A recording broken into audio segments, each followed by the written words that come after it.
We're going to call the select board meeting to order for Monday, September 28th at 7:03.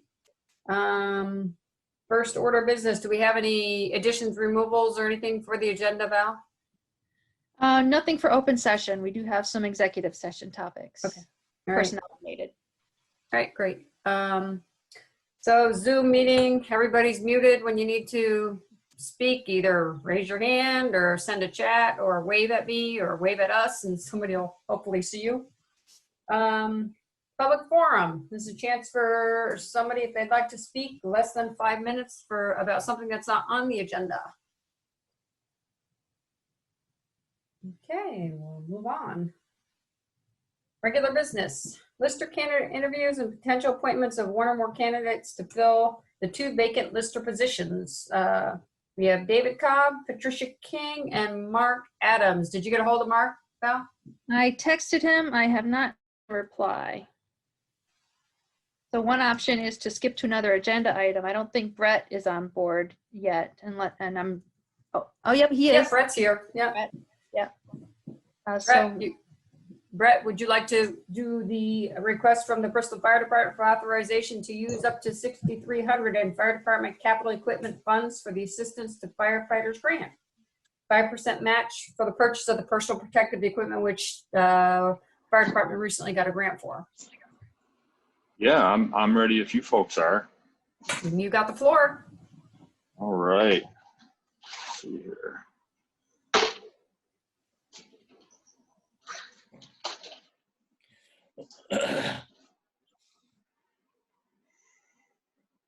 There we go. All right. Thank you, Michelle. Good evening, everyone. As Michelle stated, I'm here this evening to request authorization to utilize assistance to firefighter grant funding that the town of Bristol was awarded in August of this year. That total grant funding amount was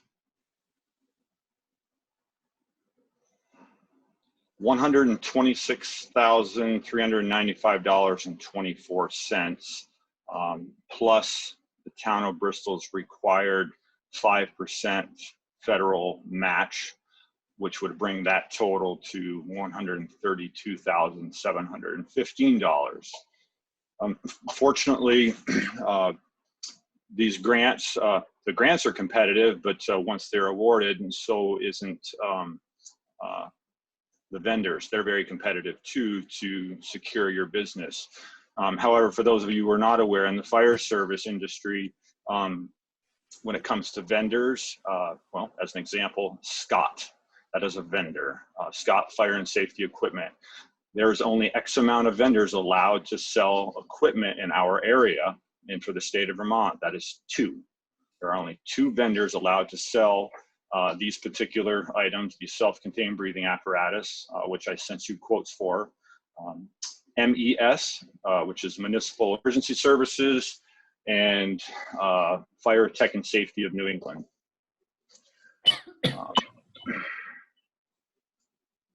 Pulling my spreadsheet up. So these 2 vendors, I don't know if you folks had an opportunity to look over the numbers, but they are relatively close. And because of the assistance to firefighter grant and vendors wanting to get business, so Scott, the manufacturer, and this goes for both of the vendors in which I provided you folks costs for, they are throwing in, if you will, 34 air cylinders at no cost to the fire department. So that's a significant savings. That's like $32,000. These units, are around $1,000 a piece. So with that being said, the totals for municipal emergency services to make this purchase is $113,775, and the purchase for to make it through Fire Tech and Safety Services is $111,968. So a difference of $1,800. Questions? No questions? Go ahead, Joel. Go ahead, Joel. Okay. Brett, who have we used before and have had good luck with them? So that's a great question. So our last, the last self-contained breathing apparatus that the town of Bristol purchased, which was probably 7 years ago, was from Fire Tech and Safety of New England. You know, these are purchases you don't make that often. Obviously, they're a high dollar amount, but it's our experience with Fire Tech and Safety over the past 3 years or so. The service is continuing to decline. The customer service. I'm very big into customer service when it comes to my time.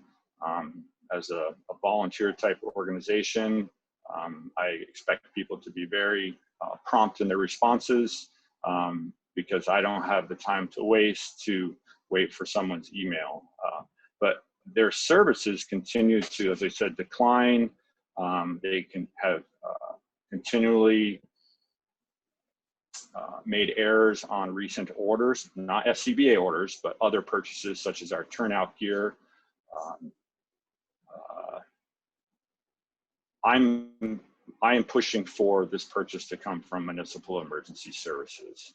Established a relationship with this vendor over the last 3 years. With the exception of this purchase right here, they have beat every vendor's price on everything. The salesman is local, and I say local meaning the state of Vermont. He's based out of Chester. And another thing, big thing for me, Joel, is the ongoing cost of maintenance. Obviously, we're hoping new SCBA units don't require maintenance anytime soon, except for their annual service. But those expenses, each time we ship an SCBA, a self-contained breathing apparatus, to Scott to have it serviced through Fire Tech and Safety, it costs the town about $125 per unit after you insure it. And we've done a lot of shipping in the last couple of years because our SCBAs have required a significant amount of service. They're aged, which is why we're replacing them. And one of the added benefits to MES that I like is there is no charge. If something needs to be shipped, either A, the vendor will come pick it up themselves, or they will email you the appropriate, whatever service they're using, FedEx, UPS, the label. So there's no cost to the town when it comes to that service. Also, MES has a 72-hour turnaround time on repairs to self-contained breathing apparatus, where Fire and Tech and Safety has over a 7-day turnaround time on their service. Thank you. Yep. So for the difference of $1,806, my recommendation to the select board is that this purchase be made from Municipal Emergency Services. Ian has a question, and then I have a question. Go ahead, Ian. So MES is the 1,800 more. Can you get them to match the price of the other vendor and go with them? I'm not going to, because they've already thrown in this pack tracker mechanism, which is part of this new technology, which is a $1,500 item. Okay. Plus the charger that goes in the vehicle, which is another $560 item. They have thrown them into the purchase, if you will. Okay. And those two items are critical to firefighter safety, as these new SCBAs, their new technology, they have a tracking mechanism in them. So for down firefighters, so this pack tracker wand it's like a honing device, if you will. It will take firefighters directly to a downed firefighter, obviously in an environment that has zero visibility. Okay. Yeah, it seems like MES is the choice. So my question, Brett, is this: if I heard you right, if I remember right and heard you right, the grant was for 123,000 plus, correct? Yes, yes, Michelle. But the cost of this is less than that. Yes. So what do you do with the difference? I mean, I know So you have to that- put in the 5%, but Right. what do you do with the difference? Yep. So that's a great question, Michelle. And Jen Myers and I, we sat in on one of these, grant award kind of orientation seminars. So there is an opportunity to utilize those additional funds the town was awarded, but you have to work with FEMA on those purchases. We just can't go out and spend $10,000 on anything we want. It'd be nice, but so yes, there is an opportunity to potentially spend down that money, Michelle. Yeah, I just didn't know if it didn't come up to that, then you would have to give that money back, or if you're allowed to use it for some other. Yep. Some other purpose. Once we get through this purchase, we're certainly going to look at, as we hate to turn down grant funds. Right. So yeah, we'll look into Okay. that, Michelle, and certainly, hopefully, I'll be back in front of you folks in the near future to spend that Okay. extra money. All right. But Anybody and else just so you know, that part, I'm sorry, I wasn't ahead. clear. Part of the request is that 5%. So if you folks were to approve the municipal emergency services amount of $113,775.38, that 5% match, I'm asking to come out of the fire department capital equipment fund, which is $5,417.88. And if you were not aware, the fire department capital equipment fund during this fiscal year has money specifically designated for this purchase. So this money is there, and quite a bit more money is there towards this purchase, but because we were successful with the grant, we only have to spend $5,500 of it. So That's yes, no, That's that's great. I'm super excited. Dave, you want to say something? Nope, you just muted yourself.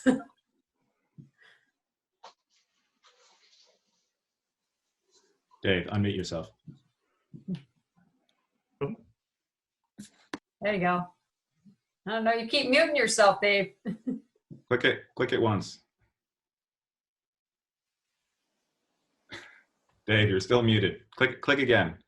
Oh, there we go. Right. No, Keeps going back. yeah, it keeps, You can also hold down the space bar while you're speaking and it will override your mute. Mhm. Let's find out. Come on, Dave, we want to hear you.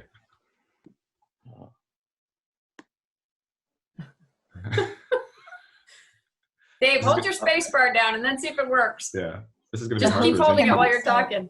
The host can also unmute him. No, I tried that. If you click on participants and you see Yeah, his let me name, see if it'll do it that way.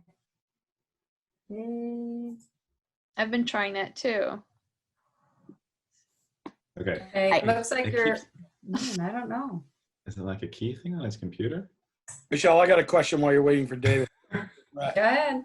Brett, because it's a federal grant, we're getting these packs. Is there any stipulation that we can't sell our old ones to a neighboring small department for a few $100s?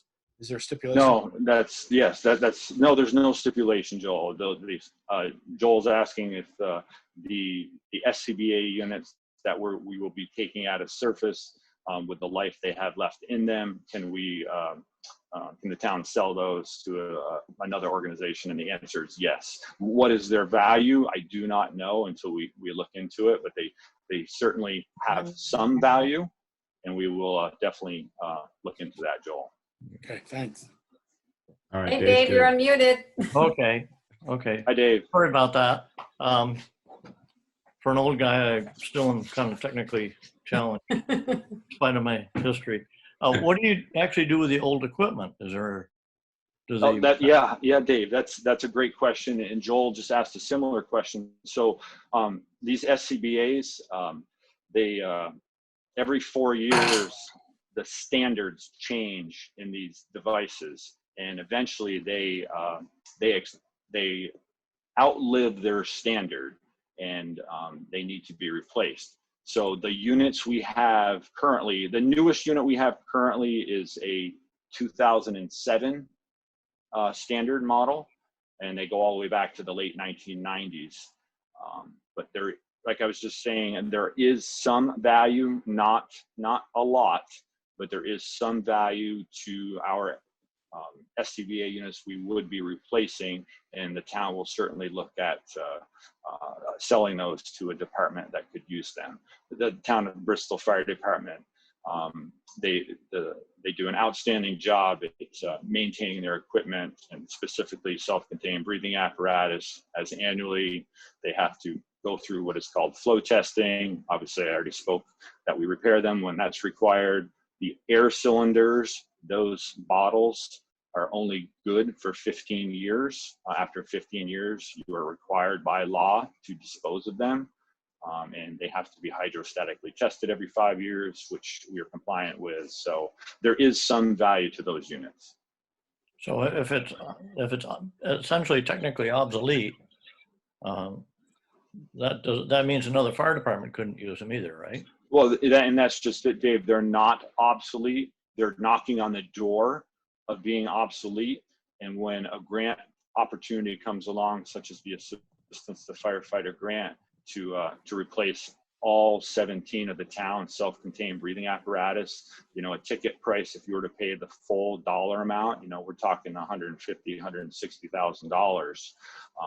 This is, like I said, this is truly a win for the town that we don't have to spend down capital equipment money on this purchase. And the value of having 17 like units all within the same standard when it comes to not only to the maintenance of them, but to the firefighters' use. Because every 4 years, kind of like a new car, they change something on them. So they're not identical. There's a little difference in each one of them, which is always a safety concern. Well, it certainly makes sense to have 17 identical pieces of equipment. Yep. So any guy, anytime grabs one and he knows what he's getting. So what do you do with the old equipment? We will. Yeah, we will sell them. I don't know what the resale value is on them. Obviously, let's just talk about the air cylinder. A cylinder that's only good for 15 years by law. If it's 13 years old, there's only 2 years life left in it. Obviously, the value is going to go down on that cylinder. I mean, a new air cylinder is like close to $1,000. Part of where I was going, is there a value for trade-in or something? And you've answered that. Is there a cost to get rid of it if you can't sell it? I see there's a cost to dispose of anything that we would consider waste in today's society. What that cost is, I mean, the frames are metal. They have rubber hoses, things that can be recycled. The air cylinders, once the high pressure valve is removed, they can be disposed of with ordinary trash if needed. But I really believe, Dave, it won't come to that. I truly believe these older SCBA units that are still within compliance will benefit a small organization somewhere who, perhaps financially is really struggling. We're very fortunate in the town of Bristol, as the select board, their support, and our taxpayers are very supportive of their fire department, ensuring their firefighters have up-to-date safe equipment. And we certainly appreciate that. But there's others that aren't so fortunate. It's definitely critical. Okay. Any more questions? Yeah, I have a question for Brett. Brett, how many firefighters are part of the department right now? We have 35 firefighters on our roster. So I was just trying to figure in my mind. Math. Yes. How many do you have these new ones? How many more need to be replaced at what time? So Darla, how we have been replacing the units, sorry, that is my dog, he hears something. How we've been replacing over the years, maybe 2, and then 5 years later, we might purchase 3 as money was available. Outwardly, that looks really good. Like, oh, they only spent, $20,000 on air packs. When you look at the sticker price for 17 units, $150,000, $160,000. It's sticker shock. But at the end of the day, it's all this. It costs the same. And to have, as I said to Dave, 17 units that are identical, right. That that to me is just, it just helps keep our firefighters that much safer. Right, and with a grant opportunity like this, it makes good sense for sure. Absolutely, absolutely. Okay, thank you. Somebody like to make a motion? I'll make a motion. Oh, Don't fight Joel. over it. Joel, please go ahead. Go ahead, Ian. Okay, I make a motion for approval of up to $6,300 from the Fire Department Capital Equipment Fund. Wait a second. Second. Okay, any more discussion? All those in favor, say aye, raise your hand. Okay, motion carried. Thank you, Brett. Thanks, Brett. Yes, no, thank you all very much for your time this evening and of course for your support. Have a good evening. You too. Okay, so now we're gonna go back to the lister candidates. We haven't heard from Mark, so we're just gonna proceed with Dave and Patricia. And I figured with this Zoom platform, that would be more like a panel discussion rather than individual interviews. Yeah. So Dave, tell us why you'd like to be a lister. We'll start with you. Well, I am now finally retired. I sold my business to my kids, and not that I'm bored, as many people comment they don't know how they ever had time to work, but and I've lived in Bristol over 50 years now, and I would really have wanted for some time to get involved in something in the government of Bristol, to do something, contribute some time. I have a pretty good idea of what the listing program is all about, since we just built a new house last year and had a number of discussions about that process. I have a lot of work experience over the years in building trades and the building codes, national electrical codes. So I have to look at and evaluate. I know there's a method for using the state guidelines. I don't know what they are, certainly. And I probably would be better off starting out by saying I know very little about it, but I'm very interested in learning what there is involved. And I think it's something that I can make a contribution to the town with. Why they have training. Good. Even for old guys, huh? For all of us. Patricia, why don't you tell us why you would like to be a lister? Okay, I also am recently retired and I'm looking for something to do, and the job sounded interesting. I have a little bit of real estate experience in that I sat and passed the Vermont appraisal coursework when I first moved up here, so it's old, but I have an idea of what goes into appraisals. Lots of years of business experience and doing analysis of costs and problem solving and coming up with what I think are good solutions. I'm fair and I'm objective. I'm honest, and it just sounded like an interesting position, and something that I think I would enjoy doing, and I could be a benefit to the town of Bristol. I have not been here as long as Dave, but I consider it home. Okay. Does any of the board have any questions? I have a couple, Michelle, just Go excellent. ahead. Patricia or David, as you know, I was a lister here many years in town, and I did most of the field work because my computer skills were slightly none. And it takes a good person at the computer to put all that data in that you go out in the field to measure and to, figure up how many baths, how many faucets they have, and this and that. I'm just asking, how's your computer skills, either one of you? I'm pretty good with doing spreadsheets and entering data. I spent a lot of years doing payroll taxes where you had to be down to the penny correct. And I have no problems going out in the field. And I think I'm relatively decent with a computer. I was on a computer a lot in my last position. I'm not afraid of them. There is a learning curve in any new system, but I'm pretty quick at picking up stuff. Go ahead, Dave, if you want to give an answer.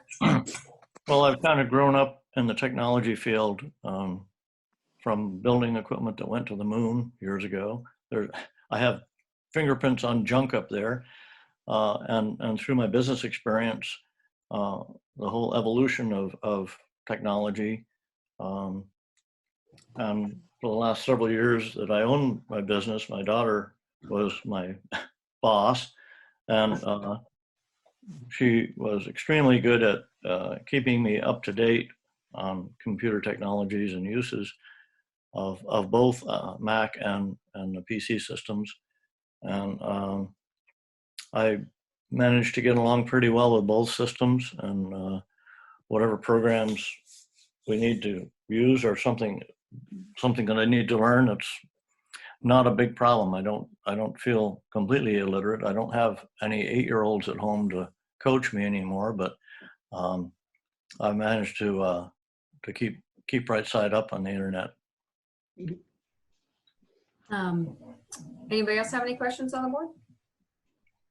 Mark, I think you're on the phone. If you are, do you have any questions?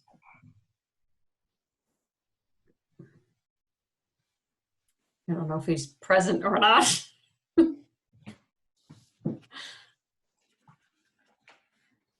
And we think the iPhone Mark is Mark Bouvier, not Mark Adams. Right.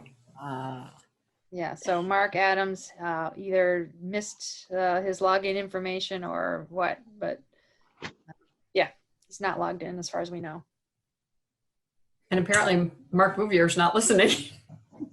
Either that or he can't unmute. I'm here. I'm just listening. Okay. All right. Any other questions from anybody?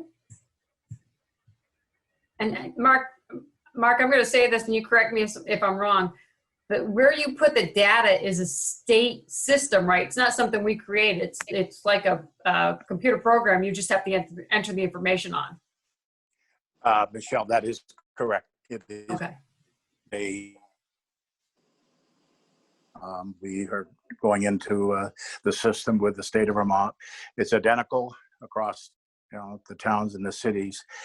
And the caveat to that is the state has awarded a bid to a different vendor. And probably by the end of 2021, the software will change as we know it.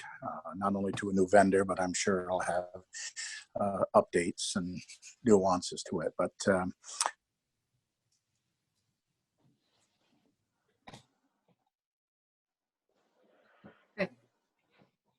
Any more questions by anybody? The agenda allows for the select board to deliberate in executive session if you wish to do that, which would be later. Yeah. Move this to executive session? Are you good with that? Okay, all right. So Dave and Patricia, thank you for coming. Sure. We will confer later and then we will get back in touch with you. Okay. Thank you for inviting us. Yep. Thank you. Appreciate your time. Yeah. Okay, bye-bye. Good night. Okay. Next, request from the Bristol Police Department for authorization to spend up to $35,000 from the Police District Capital Fund to purchase a new cruiser per the capital plan.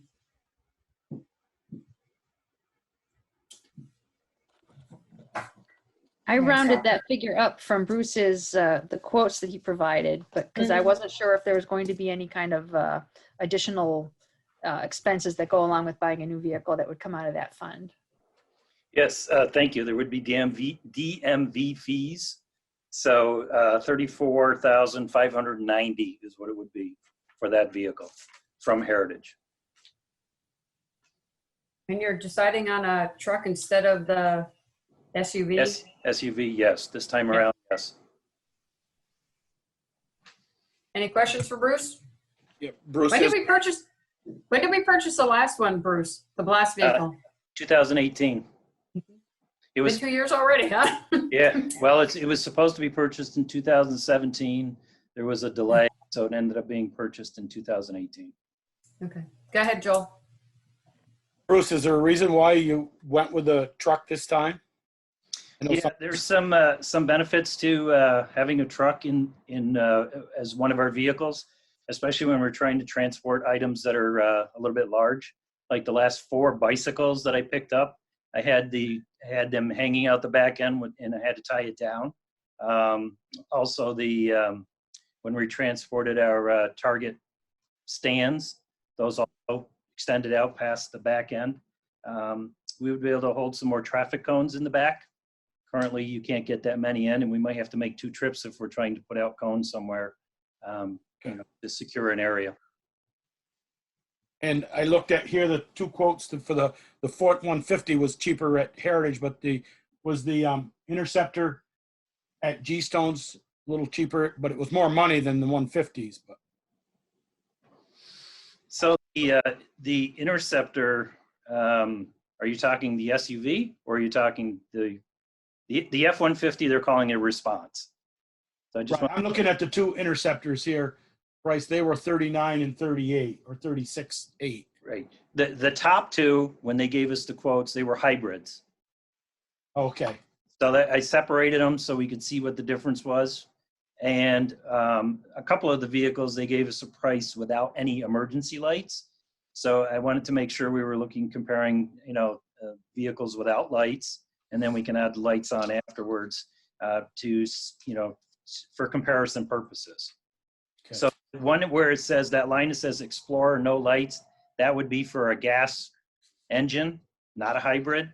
And those what the cost would be. Okay. All right. Thank you. So this price, Bruce, is without any lights. You'll have to buy the lights later on and whatever Correct. equipment. Yes, here's and I what- was just going to mention that currently it would be around $5,800 for all of the stuff that we need for the equipment. But we are going through the equipment that we have in storage to see what we can use, and anything that can be used would obviously, bring it down the price of the equipment. But if we purchased all new equipment, it would be an additional $5,800 or in that range. Mhm. And we currently have in the capital fund, or the vehicle capital fund, $45,581. Mhm. Mhm. So here's my question with the truck. Will you be able to transport somebody in it as well? Yes, it's a 4-door truck. Okay. Do you have any issues with Heritage as the seller? Have you dealt with them before with any of the other vehicles you currently have? The 2 Fords we have are Heritage, and we Okay. haven't had any issues. In fact, Okay. When it comes to repairs, and if one of the salesmen, he lives right here in town, he drives the vehicle to Heritage for us. Yeah. Which saves us some time. Can you see that, Beaker? Yes, I can. I'm only just have- watching you with your glasses. One doodad on my glasses, so I have to hold them. Oh, no. Do that. I make a motion, we purchase the F-150 as recommended by the police chief from Heritage Ford. Second. Any more discussion? I have a question. I'm just wondering what happened to the original car that was being driven? Maybe that was mentioned earlier and I missed it. The original Currently, Dodge. they're not getting rid of one. They just need to purchase a new one. Is that correct, Bruce? Right. The Or are you- 2014 is due to be replaced. And according to all the dealers I've talked to, it might take a little while for a new vehicle to make it here. So what I would like to do is continue to use the 2014 even after we get the new vehicle, so we can save wear and tear on the vehicles that we have in service now. By the time we get done with these vehicles, they're not worth a lot of money.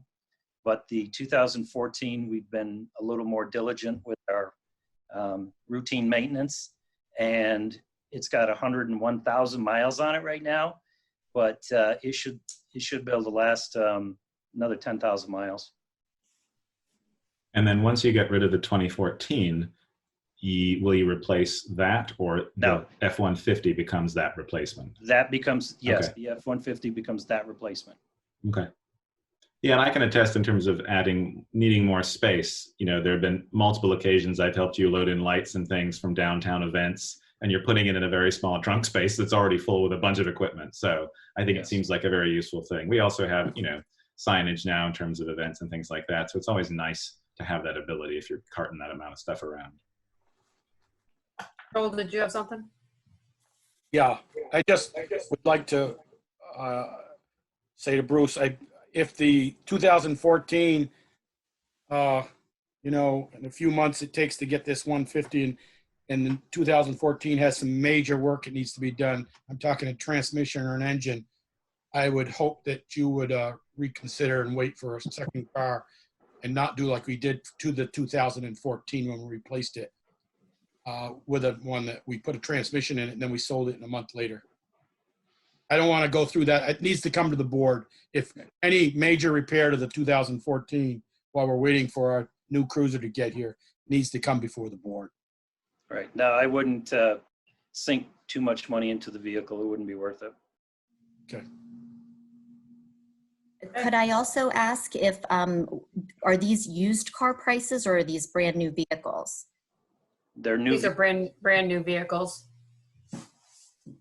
And did you check the equivalent cost of the same vehicle, but used maybe a year or two?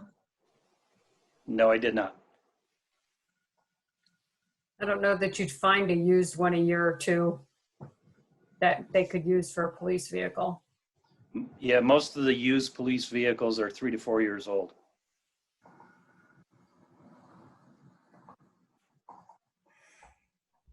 Okay. I'm just Any more asking discussion? because I currently drive a 1998 Subaru with 230,000 miles on it, and I'm currently searching for used cars and used trucks. They can be quite expensive, but there are also a lot of really great used vehicles. And so I didn't know if is that not town policy? We don't look at used vehicles, or you couldn't find what you were looking for in used stock? It's really a matter of the specs that the police department need that they have to look to. So most of the time it's a matter of looking at it new. I know somebody else can tell me differently. Well, if you've looked at prices of 150s, they're in the $40,000 and $50,000 range upper. And police municipalities get tremendous rebates or cost lowering. I mean, for $34,000 for a F-150, you can't find them used for that, hardly. Right, and I guess I would feel more comfortable buying a new car directly from the dealer. You know, yes, the price is high, but then you have more room to go back to the dealer if you do have issues. I would be concerned, especially as a police vehicle, having a used one, regardless of the market that you got it from, to know that everything was in the shape that it should be. And obviously, new cars have problems too. But I'd be concerned about the used, even if there was a market for that, and they had been vetted. But yeah. And then there's the warranty question. Right. I'm thinking the type of use a police vehicle would see is not It's household driver type of experience. So I'm thinking that, a used vehicle with these types of rebates makes the most sense. Go ahead, Peeker. it's taken us a number of years to get to a secure replacement cycle that we don't end up dumping a lot of money into these vehicles. And I'm definitely not in favor of going back on that. I think, we buy a new vehicle with a new warranty, and it's warranted for the majority of the time we have it, and we're getting rid of them before they start costing us a lot of money. And I just would hate to see us go backwards.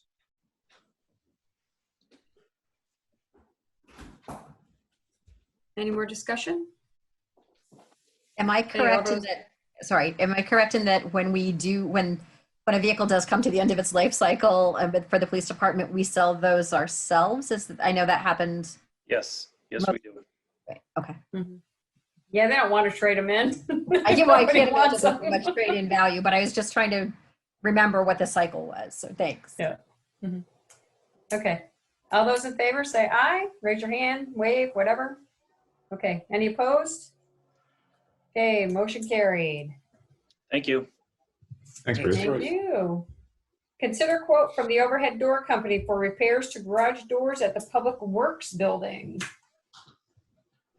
Eric, are you getting a little bit rambunctious with those doors? No. There's a couple bottom panels that are rotted off where the rubbers don't seal anymore. All the cables should be changed because right now the bottoms where they meet the bottom of the door near the floor, they're all rusted up and about ready to break.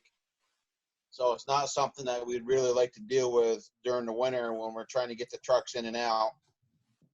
And the other part is to put the weather stripping back on the outside of the doors to try to seal them up. So hopefully we can save on the heat.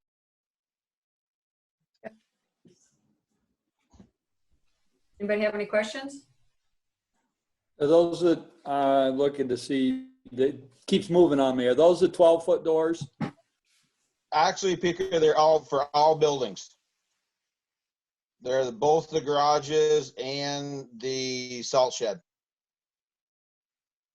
But So how many doors the bottom total? panels, the bottom panels. Oh, the bottom you need, panels what those? are, no, they're 14 footers over at the green barn. There's 2 panels there that need to be replaced. And one of the 16 footers at the gray barn bottom panel needs to be replaced. Okay, because I thought those were 12s, but it says 12. I'd have to measure, but I'm pretty sure they're 14 by 14s on the green barn. Well, this Okay. says 12.2 by 24 inch. One of them. 12.2. Where it says garage doors, 12.2 by 24 inch bottom sections. Unless he's talking about truck 1 bay.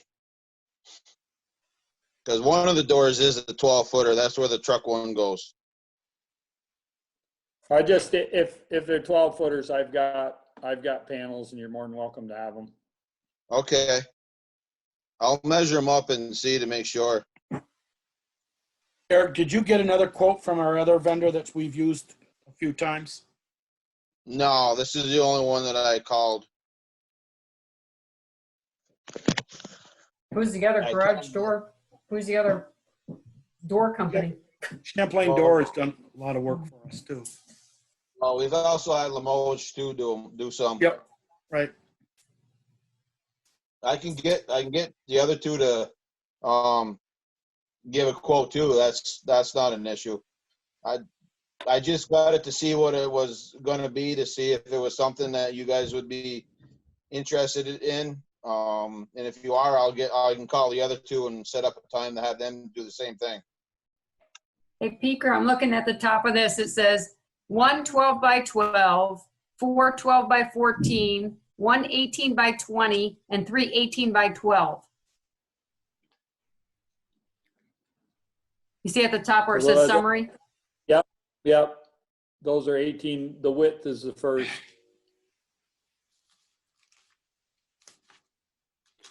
So we got 1 12-footer. So does the price change much significantly Well, with the truck one size? What's that, Valerie?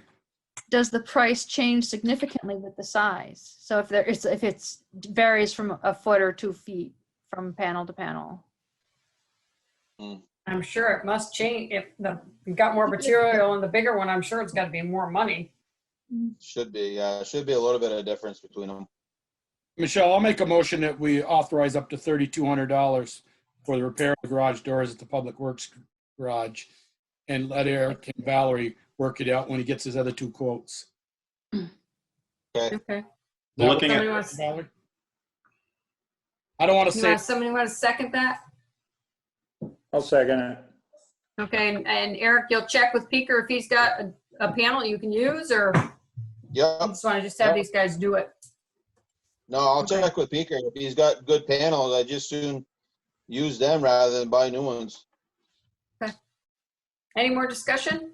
So it says in the Val's report, it says that there's not that amount of money in the garage maintenance budget. Where does the remainder of that money come from?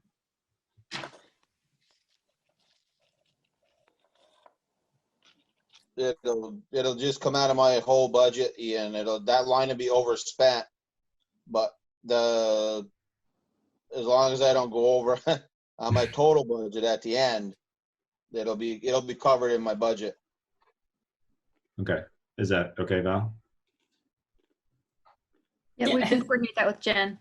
Okay. She's gonna take the whip, you know. Yeah. Jen will take the whip and say, "No, you can't have that, Eric. You spent your money." Oh yeah, she does. She does that now as it is. Well, that's her job. It is. She does a good job at it. Well, Eric's right though. As long as the bottom line budget is in the black, then it's not uncommon for individual line items to be overspent because of just circumstances. Okay. Yeah, because if you look back last year at my salt line, that was way over. Yeah. Yeah, don't have these doors remove your salt budget line. No. Eric, didn't we do that salt shed door a few years ago? Last year, Peter? We had it repaired a few years ago. Actually, 2 years ago. That's a roll up, right? Huh? That's a roll up, right? Yes, correct. That's a roll up door. It wouldn't work. 2 years ago, we had overhead door come down and fix it. And it was something to do with the switch on the motor up top. Okay. So I just wanted to be clear that we are asking. Oops, sorry. Oh, go ahead, Darla. Sorry, Eric. I just want to be clear. We are going to ask for quotes from the other two places before we move forward. Correct. I will call the other two. Probably not tomorrow because we got that culvert to do. So it'll probably be Wednesday when I call them and set it up.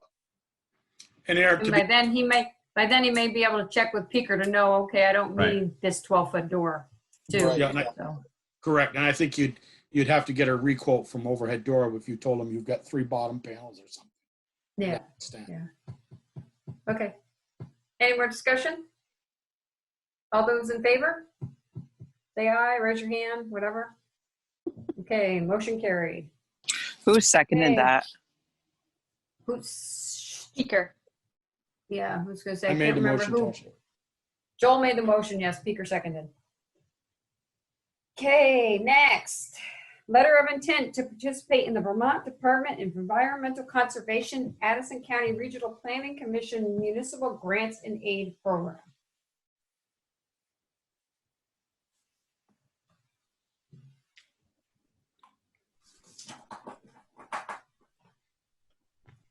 This is the one that, Val, that you said you and you don't know what you're going to do with it. This is the one that you and Eric have to work on it. Is that what I read correctly?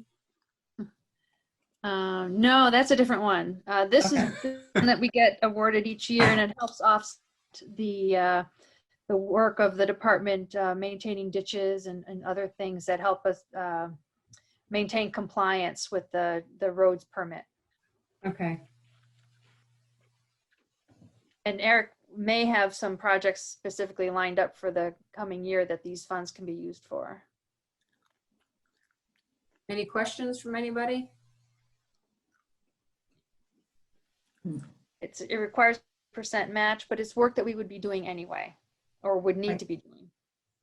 So we might save ourselves $8,800. We might spend $2,200 to save ourselves $8,800. Correct. Basically. Okay. Somebody want to make a motion to approve the? I will. Who's that? Darla? Oh, it's Darla. Okay. Somebody want a second? Second. That's Ian seconding. Any more discussion? Just Valerie, just a question for you or Eric. A few years ago, we were in a grant that identified all of our culverts and catch basins and stuff like that. Is this kiss and cousin of it or what? It is. Yeah. That inventory was, I think, part of the same program sponsored through the Regional Planning Commission. And that inventory prioritized areas, sections of road and culverts that would need to be improved in order to comply, to meet our requirements for compliance with this general roads permit. So that is kind of like where Eric showed us up from the High Bridge down to 116, where he's going to cut that bank back and re-ditch that with bigger stone. Is that one of the ones that would be identified? Eric is nodding his head yes. And then, so I guess wherever happened to that inventory we had 3 or 4 years ago when we had a grant sitting in front of us about all the culverts and drop inlets and things like that? I missed the first part of your question. I said, where is the status of that grant, or It's finished. The inventory's done. the inventory's done? And have we done anything for the inventory except put it on paper? Have we, Oh no, it's Eric and his crew and his team have been working on it every year and Okay. completing projects. okay. Yeah. Maybe just for, I know you're real busy, but if you sometime could, you and Eric could put that down, what was on the original and what's been off the original. Now, what's been done now, fixed. Yeah, and actually that would be a good exercise for us to be able to, well, to plan to include in the annual town report under that department to show what's been accomplished. Okay, thank you. Okay, Good suggestion. did we finish that vote? No, No, that was okay. it. Joel had a question. We need to finish that. All right. All those in favor? I see Peeker disappear. Wave your hand, say aye. Any opposed? Peeker, you're in favor of that motion, right? Okay, motion carried. So there's the form, the resolution form is at the town office to be signed. Okay. Next, request for authorization to proceed with a grant application to the Vermont Transit Stormwater Mitigation Grant Program Mountain Project to be determined. This is the one. This is the one, yeah. Yeah, it's tempting to try to go for all the grant funding we can manage. In this case, and I have not had a chance to talk with Eric about this before tonight's meeting. And so anyway, this could be an opportunity to talk about that. But sometimes the grant programs contain enough other layers of requirements and process that they end up being more expensive than if they did certain projects in-house or with other sources of funding. So this might be one of those kinds of things, because it's federal funding. So you have to go through you have to hire a municipal project manager. It has to go through engineering scoping. It needs all kinds of layers of V-Trans review, bidding, construction management and inspection. And so anyway, not all of our local projects require that level of development and maintenance. Any questions, thoughts? Go ahead, Joel. Valerie, this one I was wondering if the Basin Street entrance to East Street, Main Street, because Alan gave us a preview a few years ago on a design of getting down the Basin. Could something like that qualify for this? It could. That's Design has been done. we're considering. Because the design has been done. A preliminary, right? Yes. So that's a possibility.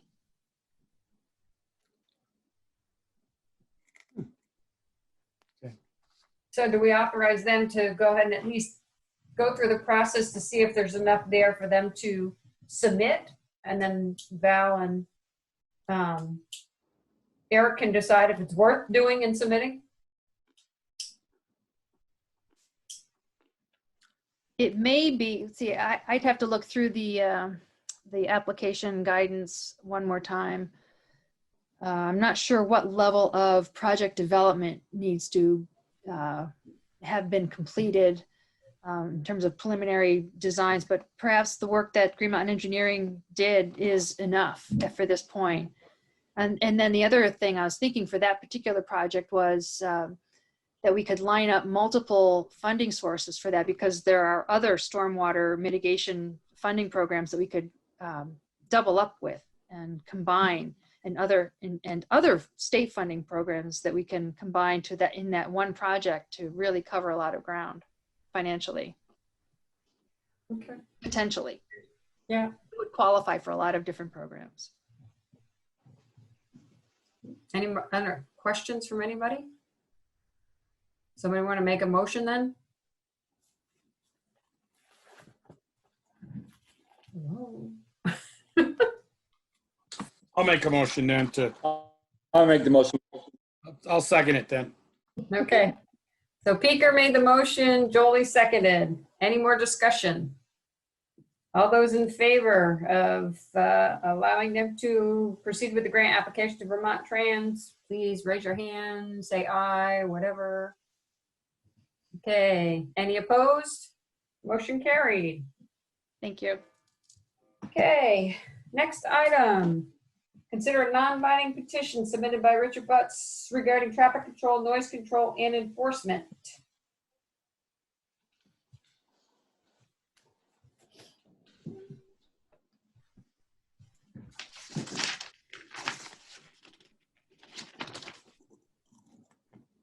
So where are we at with this, Val? Well, as I mentioned in my notes, it's a non-binding resolution, or not resolution, petition. And I don't know that the clerk went through to verify signatures. It's not the kind of thing that required 5%, and a number of the signatures on there are from out of town and out of state people. So probably a lot of the signatures would have been disqualified anyway. But I think the point is, and Richard Butts is here, he can speak to it on his self, is to cover those three areas about speed limit, noise ordinance, and workable enforcement. Go ahead, Richard, if you would like to say a brief statement. Thanks very much for allowing me to present this. You know, we live at the corner of Mountain and East Street, and so we're the beneficiary of traffic both on 11617 and going up Mountain Street.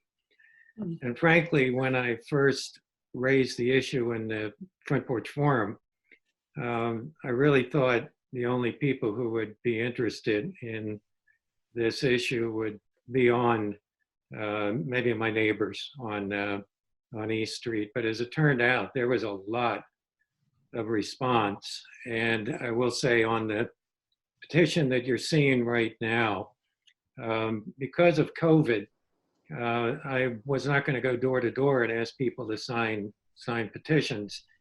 So we did make them available through email, but we also had an online registration. And you're seeing the individual ones right now that people returned to my house that I emailed them. The online ones were from a company called Change Now, and they you can't control where people are coming from. So the first few are out of town. The rest of them are mostly Bristol residents. But at any rate, there are somewhere around 35 to 40 people responded. And what surprised me was people from all over the village and the town talked about the same things. For example, somebody who lives on one of the side streets, say the cars that come down from Pine toward West Street, oftentimes there's an awful lot of burning rubber and noise, sometimes missing the stop signs. So there's that problem of unsafe driving. We see it coming out of Mountain Street onto either West or Main, East or Main, with really excessive acceleration, particularly some of the big diesel pickup trucks really put the hammer down when they're heading out of town. And that produces both, I think, unsafe conditions and noise. And the ones heading in to the business district, I think, concern a lot of people because we have head-in diagonal parking. And I know when I go up there, the cupboards to grab a pizza and back out, it's a little bit challenging, even with a backup camera, to be able to be sure nobody's barreling up the street, particularly some of the fuel trucks that come ripping through midday. So people are concerned, and I, first of all, really want to acknowledge the fact that a number of people have pointed this out too, that we applaud the installation of the electronic speed indicators coming into town from the north on East Street and coming in on North. We'd certainly recommend that there be one put coming in from the west, somewhere around the fire department. But we really appreciate that, and that, I know, had nothing to do with this drive. I'm sure that was arranged beforehand.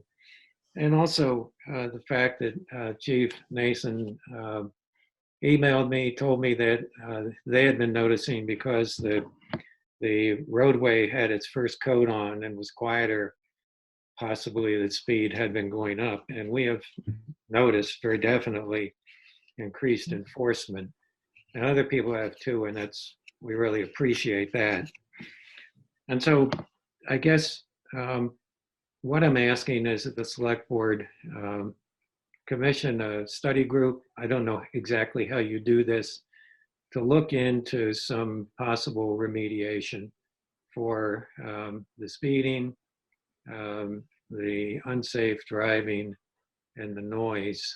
We've lived here since, well, for about 9 years, and the noise has definitely increased since we've lived here. There are an awful lot of vehicles with enhanced exhaust systems that are designed just simply to make noise, particularly the small cars with the big pipes coming out the back. So that's what I'm asking, and we have a number of people who responded to that and are interested. Richard, I can tell you we had this discussion somewhat the last meeting, and we did have a traffic study done. Peter, refresh my memory, how many years ago, Peter or Joel, and they had determined that we didn't warrant a 25-mile-per-hour speed limit. Said, we've talked to, who was the gentleman, Mike Winslow? Was that his name? Yes. From the Addison County Regional Planning, who sent us some thoughts about how to reduce speed, and not, we haven't discussed that yet.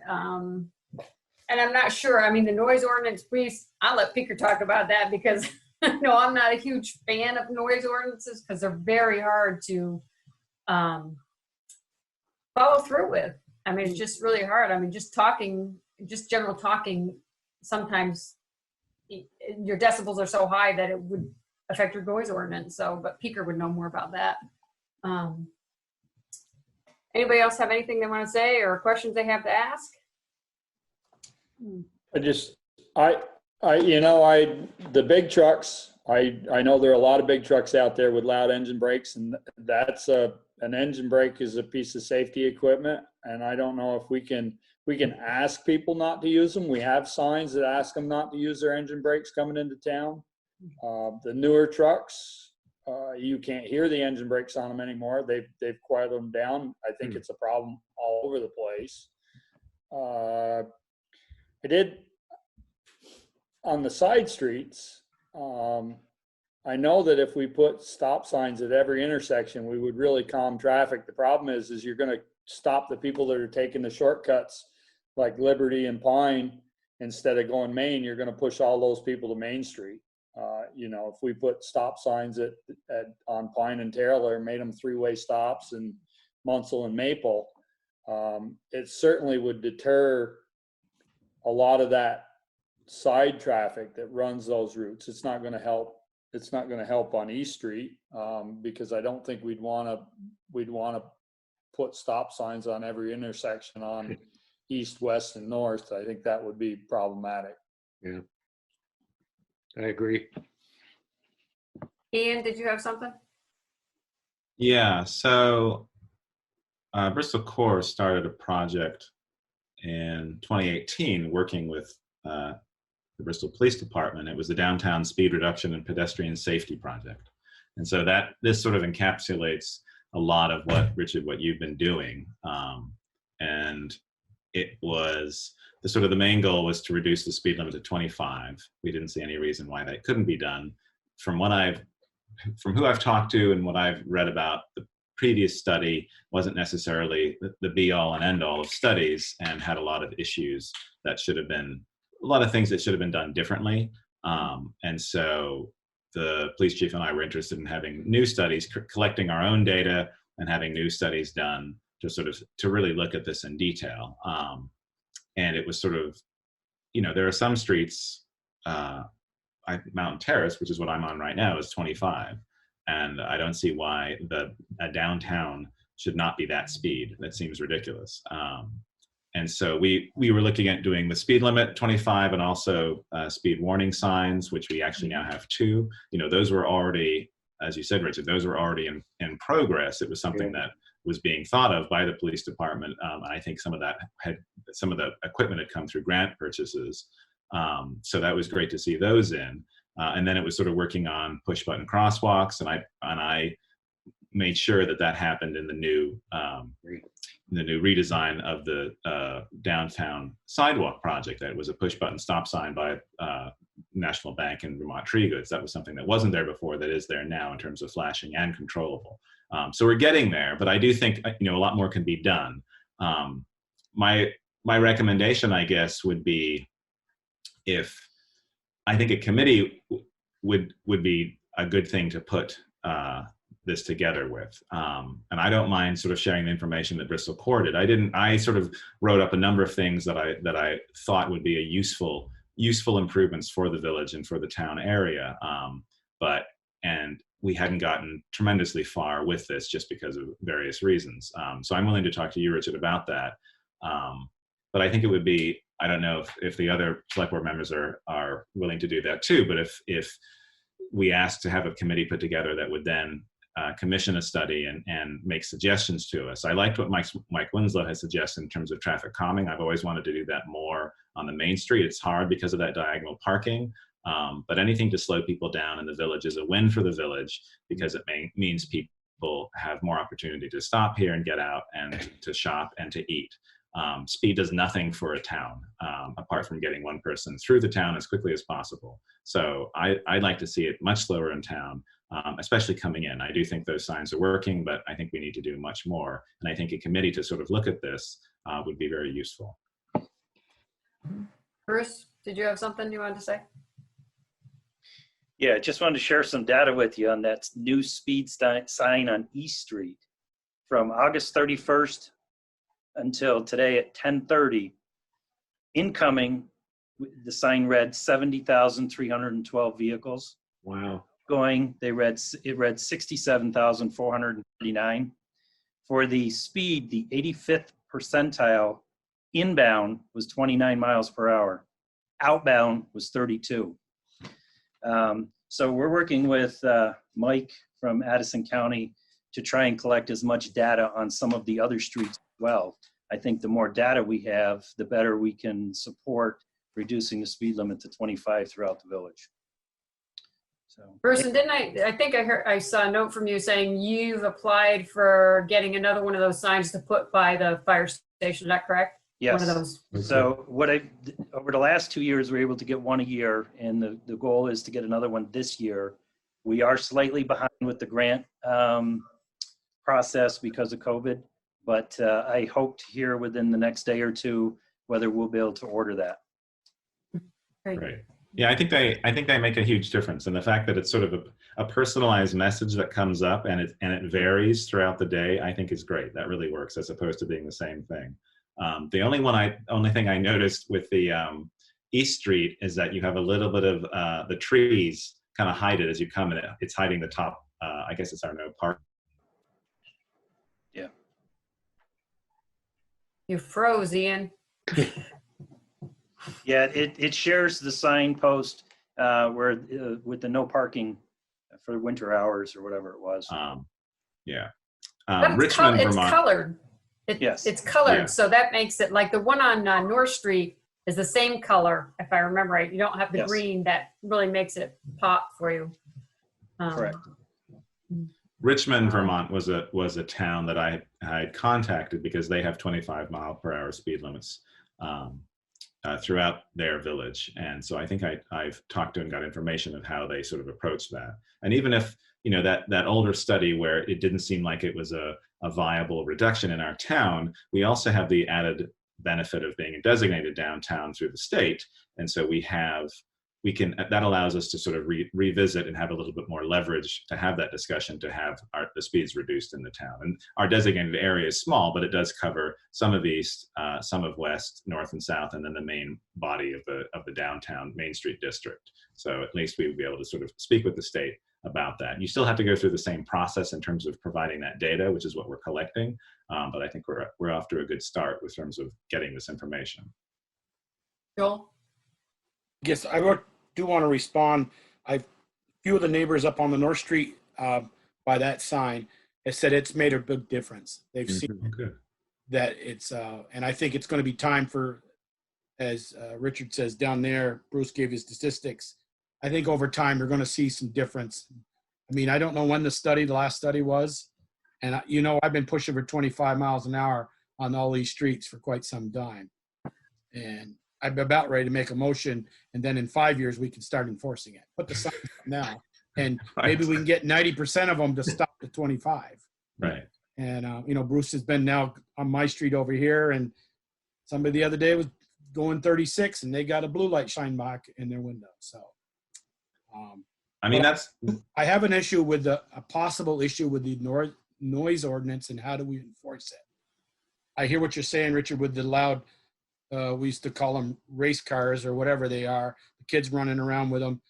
You know, if they've got that standard inspection sticker on there by a certified garage, I'm not sure Bruce can do much about that. They've got it inspected that day, and you go by and say, boy, ain't that car loud?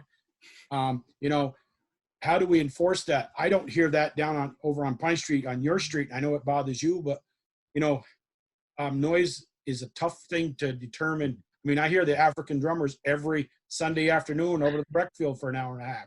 I've had people on North Street tell me, I hear the African drummers. Where does the noise ordinance take effect? That's what bothers me. It's not a car break. I get that, but some people say, well, that bothers me. Or I can hear when we used to have the band concert, and God, I miss them terrible. Always hear them from my street over here. Is that in the north? Can I call the police then if we have a noise ordinance and say that band concerts bother me, or the African drummers are bothered me? It's too loud. Yeah. There's a fine line, so we have to be careful with that. I mean, I think Bruce responded early on by indicating that if we could identify a particular vehicle, that one of his tactics would be to simply go talk to them.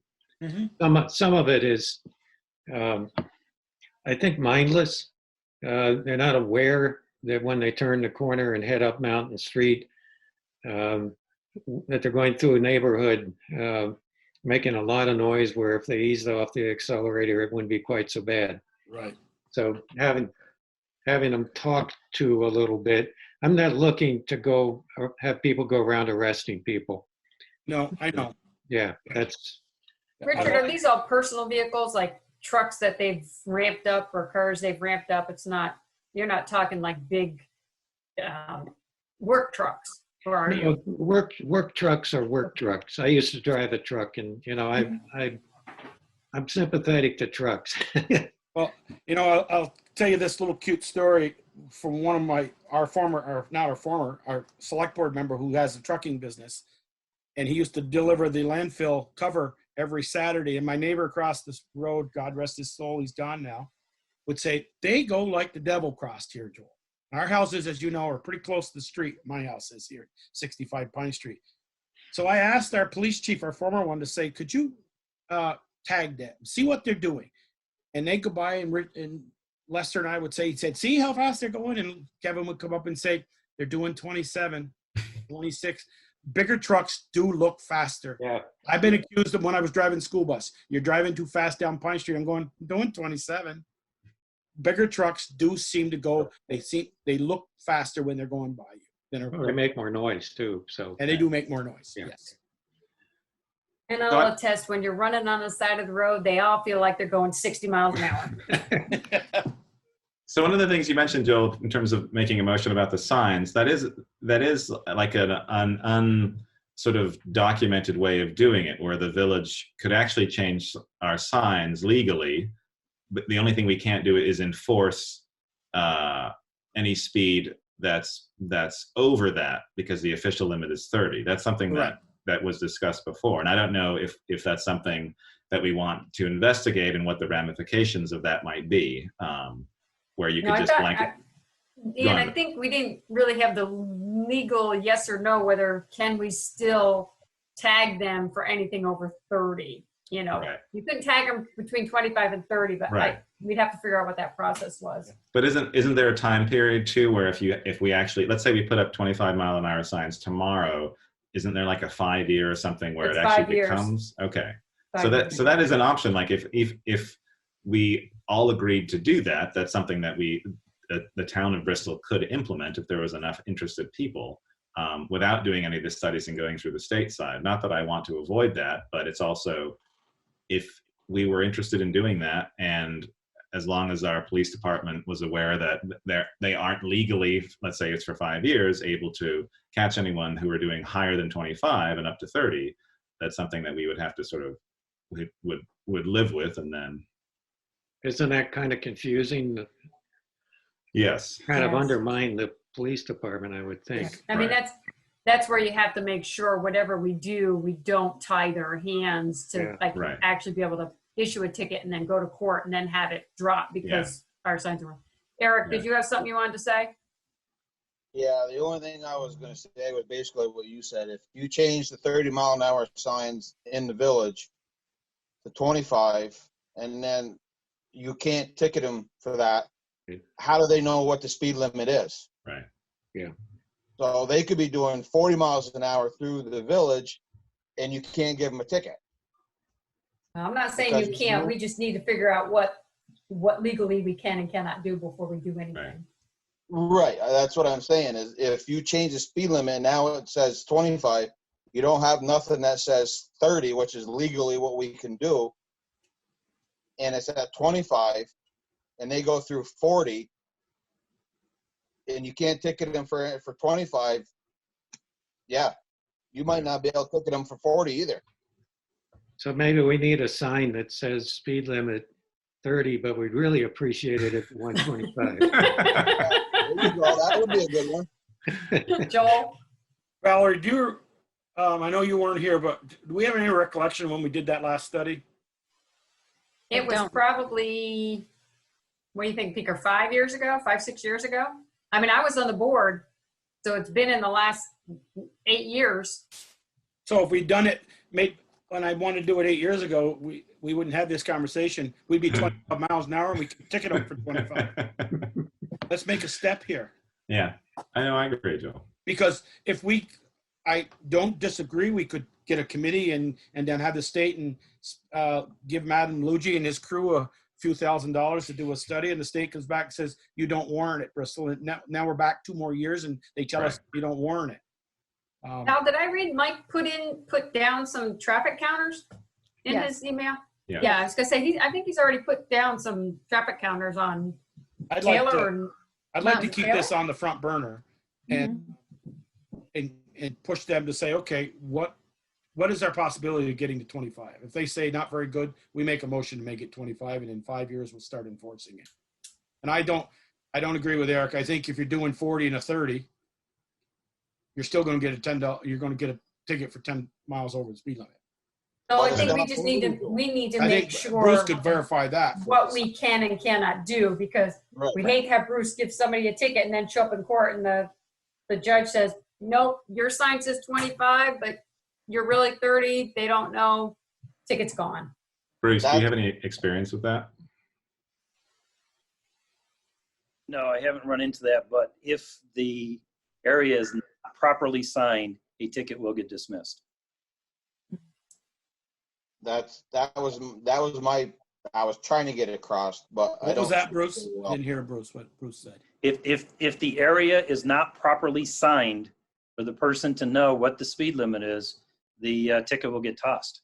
So if you put 25 on the signs and there's no way to write a ticket for 30 because the sign Hmm. is indicating 25. Yeah. Yeah. Let me ask you this question to Bruce or Valerie, or Michelle. What's the possibility if we made a motion tonight, lower the speed limit to 25, and we left all those signs up, and we leave them all up at 30, but we're going to be somewhere in 5 years, whether we get approval from the state or not.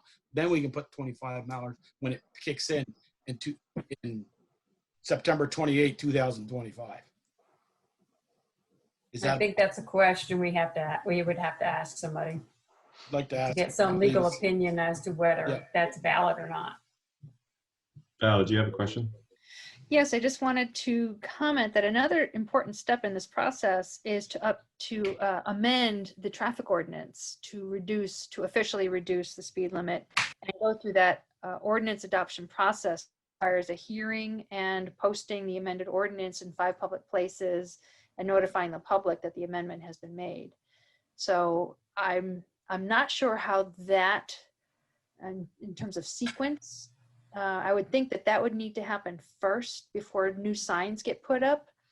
But in terms of whether the town chooses to do that before a traffic study is done that validates that process, and if an ordinance is amended officially and completely without being having that process, the traffic study to validate that, I don't know how that would affect it. So that's another question. That's what I was going to say. Would Mike know the answer to that? Like, can we do an amendment to our traffic ordinance to put the speed limit to 25 without actually having a traffic study? That's a question. I mean, Right. if we do that, what does the state do? Well, in 5 years, it's a done deal, though. Right, it's a done deal. And the traffic ordinance is consistent with the signage. That's an important part, regardless of the traffic study that validates it or not. But yeah, the ordinance has to be consistent with the signage. So I'm thinking about understand how that helps the side streets. I'm thinking particularly about where Richard and Jessica live, going out of town or coming into town. How do we help them? How do we make a difference for them? I don't really see how changing the side streets in the village are going to make that much of a difference for what they're experiencing. No, if we were changing if we were changing it all to 25, the whole town, even East West Street would be 25. Okay. So, I mean, unfortunately, right now, we're probably not going to help Richard and his neighbors too much speed-wise, other than the speed sign at the coming into town seems to be slowing people up. Yeah. Right. Somewhat. It's the people going out of town that are now going a little faster. Yeah. I mean, in Mike Winslow's documents that he sent, he made suggestions of traffic calming, and that's something that we could implement on East or West Street if people were so inclined to be able to slow traffic down. And there are a number of different ways that you can do that. The only problem with that, Ian, the issue with that is, even though we maintain this road, it's a state road, so we would have to get permission from the state to do anything like that. Sure. Which I think we should. If there are enough people that are interested in this project, I think it's a valid thing. And I am definitely interested, and I've wanted to do it for a number of years. I think people should be going much slower through our town. I think it can only be a benefit to our town. Also, sorry. I was just going to say, I know years ago there was talk about, widening the road, down beyond Jessica's house, and could there be a walking path to the falls? And I know that all that came in at a very high price tag, but the honest to goodness truth is that people do walk along that road. Lowering that speed limit, I think would be a huge boost to that. Like Michelle said, no matter how fast they're going, they all feel like they're going a heck of a lot faster. But there is no curb there. There is no sidewalk. There's no place for one. But we have a lot of kids, especially who walk that road into town. Well, unfortunately, Darla, the 25 mile would end at probably Lord's Prayer Rock. Yeah. you wouldn't be getting it going out farther than that. Too bad. Val, what do you think of the next steps? Does the idea of setting up a committee to sort of look at this interest you? Is it something that you want the town just by themselves to handle? What are your thoughts? Unmute, I was gonna say I unmute. really haven't given it much thought at this point. Sure. Depends on how the committee would be composed, support it expects to need. We also, the Safe Routes to School Task Force had also done a lot of work with Melanie Kessler and Mary, her last name escapes me, but other people were also interested. Mary Yates. Mary Yes, Yates, yeah. yes, thank you. So they have done a lot of work, and they involved Local Motion from Burlington as kind of a consultant. Provided a lot of information, primarily related to traffic calming. But they looked very closely at village streets, not so much on East Street. But as for a committee, I'm not sure in terms of our local capacity for committees. I just don't know. Okay. Well, maybe a suggestion that I could make would be for the Safe Routes to Schools group, as well as people who are interested and have answered to Richard's surveys and his information that he submitted, sort of talk to Bristol Core and look at the project that group has been doing, and perhaps out of that a committee could be put together, and maybe money could be raised or grant money could be applied for, and then information then presented to the town. And we would work, that group, similar to what Core was doing before, would work with the Bristol Police Department to sort of get data and to sort of figure out a plan, and then present that to the select board. Does that sound like a better way of doing it? It sounds like a good way to do it. I'm Okay. noticing that Jessica posted a link on the chat to a UVM report on residential speed reduction. Okay. So that'll probably. I hate to say this, but I don't see the need for a committee. If this board wants to lower the speed limit to 25, I think that's where we ought to head. And Okay. we ought to do what we have to do legally to get it there. If we form a committee and they come back in 6 months and say, yeah, you should lower the speed limit, we're right back where we started, right back where we are now.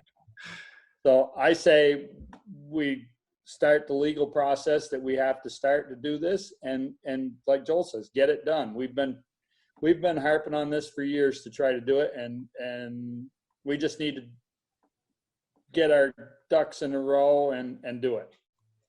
Look, I think ultimately, I think we've kind of started that with Bruce getting the data from the speed signs, and Mike's put out the traffic counters.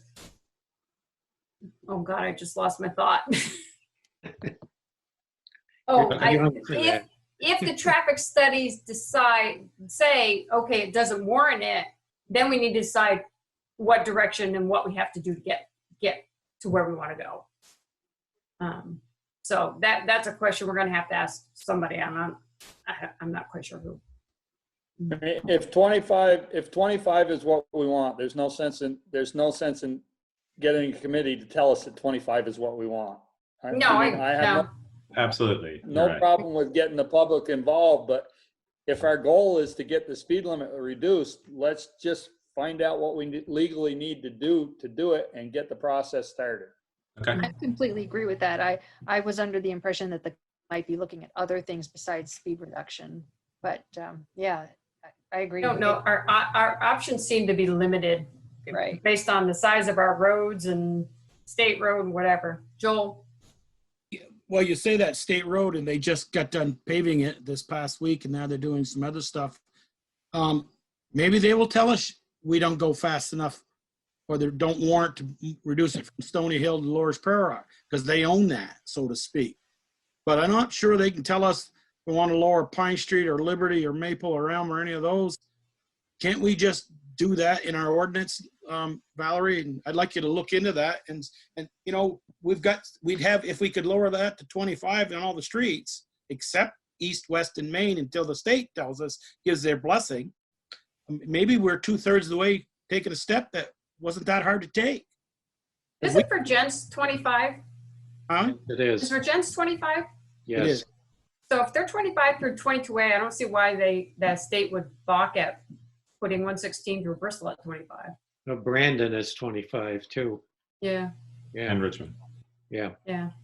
Well, let's figure out what we need Could to I do, make I a guess. suggestion? Sure, Jessica. I think that the select board's idea about, just moving forward with researching the change in the speed limit is a great idea. I think maybe a committee, or if the select board wants to do it itself, could maybe also consider some traffic measures. So the UVM study that I posted talks about using signage. Like, a lot of people are just on autopilot, right? They're not paying attention. And it's not that they intend to speed, they just are. And so the UVM study shows that as you put up more signage to warn people they're entering a residential area with children playing and things like that, people who are parents and grandparents, they start to drive a little slower. So there are other measures that we could also consider that might help slow traffic before they even get close to where we would drop the speed limit. The VPR article that I attached also shows all the steps, like each step that you have to go through in order to change your speed limit. So changing your residential streets, not 116 Main Street as it goes through town, but changing the residential streets. I think you can only drop the limit to a certain level unless it's unpaved. If it's unpaved, it's really low, but otherwise you have to get permission. But the article I attached, it specifies the differences between the two. Mm-hmm. I see that. Okay, Okay. great, thank you. Yeah, and that's something that if people are willing to work with me through CORE, that we could explore, other than the speed limit, which maybe the select board would work on, we could explore other measures, because that's something that CORE is doing or has wanted to do for a number of years. So if people are interested, do let me know, and I can. I'll help you with that. Okay, great. Thanks, Rich. Yeah. Okay. All right. We good with this? Could I just say one other thing? Sure, go ahead, Richard. The paving that's been going on in the town, we're right on the front of that. And I just want to compliment the contractor. I think they've done a really good job of respecting property owners' rights. So I just wanted to give a kind of a shout out to, I think it's Hutchinson. Yeah, Hutchins. Yeah, Hutchins. Yeah, I think they've been very good. Okay. Great. Thank you, Richard. Thanks, Richard. Thank you.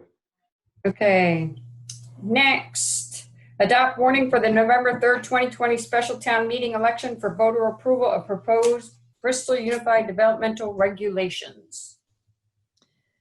Just to quickly summarize, I have 3 versions that are posted online.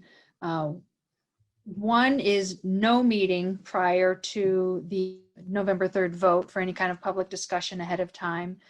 The other is modeled after the traditional pre-vote discussion that has been traditionally been held on the Monday night before an Australian ballot vote, which is typically town meeting. In case if we go that way, it would be a special meeting of the board and a special town meeting floor vote, or floor meeting rather, on just that one. And the other option is a public information meeting at a regular select board meeting, which would be in October, following the model that is used for the police department annual meeting and budget vote, which is voted on by Australian ballot. And VLCT did affirm that a public meeting is not required for this type of Australian ballot item. So I just put those 3 out there, depending on how the select board wants to move forward based upon past decisions. Here's my thought. We've had 2 meetings on these, public meetings on these. I think we can just do the one with no meeting at all and just the Australian ballot voting. I mean, I don't see a reason to have another meeting to get more input when they've had 2 opportunities. But that's just, somebody else have any thoughts different? Go ahead, Ian.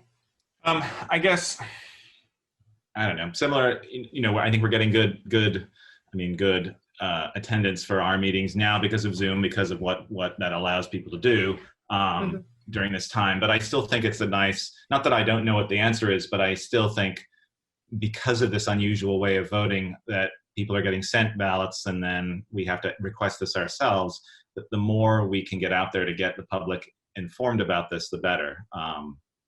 And I think posting as much as we can about what's going to happen, and perhaps having another meeting for people to attend would be a good thing. Could it be part of a regular meeting that we, When, instead of having to have a special meeting for it? It could be an October meeting. Yeah. it would have to be soon enough so that if they were getting a mail-in ballot, that they could get the ballot mailed to them. What's the cutoff on that? Because otherwise, unless they're going to the polls and vote, it's not going to make any difference having another meeting. Well, they could vote again. I mean, the ballots that the Secretary of State's office are mailing out are completely separate. So they could receive that ballot and vote now, and then a week later get our local ballot mailed to them or pick it up and vote, and it would be a separate, totally separate operation. Yeah, I just got my ballot from the state today, came in the mail today, Yeah. so. I mean, they have to have it, it has to be postmarked by the 3rd, is that correct? It needs to be received By the 3rd? It doesn't matter when it's postmarked. In fact, just to punctuate that point, we are still receiving ballots in the mail from the August primary. When were they mailed? I don't know, but it doesn't matter because we didn't get them. So if we didn't get them, they don't count. Right, Well, which may be the same with this. It would be. That's my point. That's my point. What is the deadline for receiving one of these ballots being mailed to you? If we don't It have has the to meeting be- prior, That ballot would have to be in by November 3rd. Right, yeah. I mean, but I I thought there was understand that. communications about they wouldn't know the final numbers because some of the ballots wouldn't be coming in on the exact day. if I'm I going to don't know. I request mean, it, my when do I understanding is it has to be in request hand. What was that, Peter? If I'm going to request a mail-in ballot, when does it have to be requested by? Well, I don't want to speak for election rules. I can get myself in trouble. But up until folks can come by the town office and pick up an absentee ballot and fill it out there. Mailing them, I think the Secretary of State's office has been advising people to put their ballots in the mail early because what can happen in the mail once you let go of it for any number of reasons. So the closer people get to the actual date of the election, the advice I would think is to drop it off rather than try to mail it. So, I mean, I think if we all do it, I'm asking, all I'm asking is, if I want a mail-in ballot, when do I have to request it by? as soon as possible. Yeah. Yeah. Because my point is, if I have to request that by the end of next week, we have to have that meeting prior to that, or I'm not going to know that's even an option. If I'm going to come to the town clerk's office and pick my ballot up, or if I'm going to come and vote in person, I'm going to get that ballot to vote anyway. Mm-hmm. No, I understand your question. It's a good one. So on this draft warning that I've put on the screen, this one shows the informational meeting during a regular select board meeting, which in this case would be October 26th, is the last regular select board meeting before the election. Well, then the amount of time it's taken the last 2 hearings, I don't see any reason why we don't do it that way. It's not going to take, I can't believe it'll take 5 minutes of the meeting. That would be, if you want to get it out there again, that would be my suggestion. To do another informational meeting, and well, I wouldn't do it the October 26th because voting is November 3rd. Yeah. So the next meeting would be October 12th. Right. I mean, I think if you want to give them time to get a ballot and vote, you'd have to do it the 12th. I think we ought to do it the 12th. And like Peter says, you're talking more than 4 or 5 minutes to have it. Just anybody got any questions on the new unified subdivision regulations. So let me ask you this, what benefit is that gonna be for us since we've had one in August and one in September? It just gives us another chance, like Ian says, to put it out there. And I mean, if it takes us 5 minutes to put it out there one more time, we don't have to have a special meeting on the second or the third or what, the second it would have to be. It would be Monday night, yeah. So, I All of mean, 5 if we minutes. want to get it out there, it's 5 minutes of our time on a regular agenda. I agree with Ian. We need to push this out as much as we can. Val, you're gonna have to change the date. You say the select board at a regular select board meeting, which will commence at 7 p.m. and on Monday, March 2nd during a special select board meeting. Oh. So, March 2nd is a long ways away. Yes, indeed. You're way ahead, Val.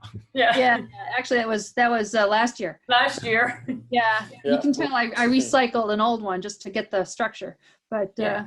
I just worry, I know it's another thing, but I just worry that given the turnout numbers that we had in person for the August one, you know, I'm thinking that you're going to have the same turnout numbers for this kind of one. I mean, obviously it's going to be more because it's a presidential election and it's, you know, you're going to have more people, but everyone has their ballot now. And so something that's, you know, connected directly with the town, I think could easily be forgotten and you could get like 100 votes or something ridiculous. And I don't know what happens if, let's say it is 100 votes or 50 votes. That's how many people vote for this. Does that mean it passes or? Right. Yeah. If it was That's just a one vote? Majority, right? Okay.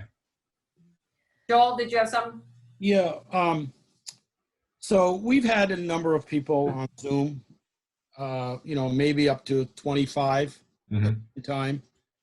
So if, as Ian says, only 25 or 30 people know about this unified district vote coming up, everybody thinks it's just a presidential election.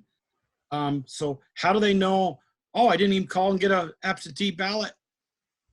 Well, I think this is where we talked about it. State. So should we, So, this warning going to be public knowledge in the Addison Independent? right. It is? It will be. And I'm looking at the calendar now for the deadlines of when we would need to get it there. So Monday, in order to get a notice, the Addison Independent for the, it's too late for this Thursday's meeting, but for this Thursday's publication, but the following week, we would have to get it to them by next Monday, a week from today, the notice, and any other notices.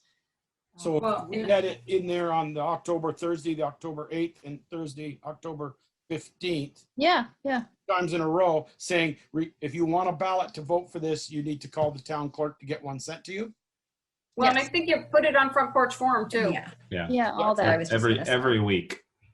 Right. But make it nice and simple too. Yeah, and then you could repeat it on Facebook as well. I think the more places we can get it out, Mm-hmm. the better. And also, if we can, I was just about to say, enlist people who, of the public or of the planning commission who want to speak out, I'm going to say in favor, but the fact is speak out in whatever opinion they have about it, in favor or not, but just to help get other opinions and other involvement from more than just us that might stimulate some additional interest. Mm-hmm.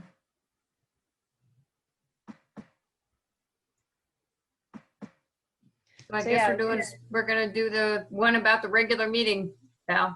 Sounds like that's what everybody's decided, so. For the 12th, and I'm gonna fix the 12th. dates. Right now it says 6 o'clock, but we would want that to be 7 o'clock. Yeah. Okay. So I'll finalize that and it'll be ready to sign at the town office tomorrow. And you all have to get in there before the end of the week to sign it. It must be. Michelle's going to come around your house. I know. You'll be sick of seeing me. Will be? No. Well, then you can go around there, Mr. Jolie. Oh, well. Okay. All right. Right, thank you. Next, consider adding the treasurer as an authorized representative of the town on the DWSRF loan. So moved. Second. Any more discussion? All those in favor, raise your hand, wave, say aye. Any opposed? Motion carried. Okay, Water Commission, request for authorization for VTEMs to repair the water meter pit at KTP. Put our water commissioner hat on. Yeah. So my question is this is not money we budgeted for. That's right. Of course. So it's a good thing we didn't put in one of those other hydrants, right? And we really don't have a choice. And it's Eric on board. In terms of What's- the excavation? Gotta be Yeah. done there. There's got to be a pit there already, isn't there, Peter? Yeah, No, the there's pit is there. It's filled with water. We got a leak. Let me see if I can find it here.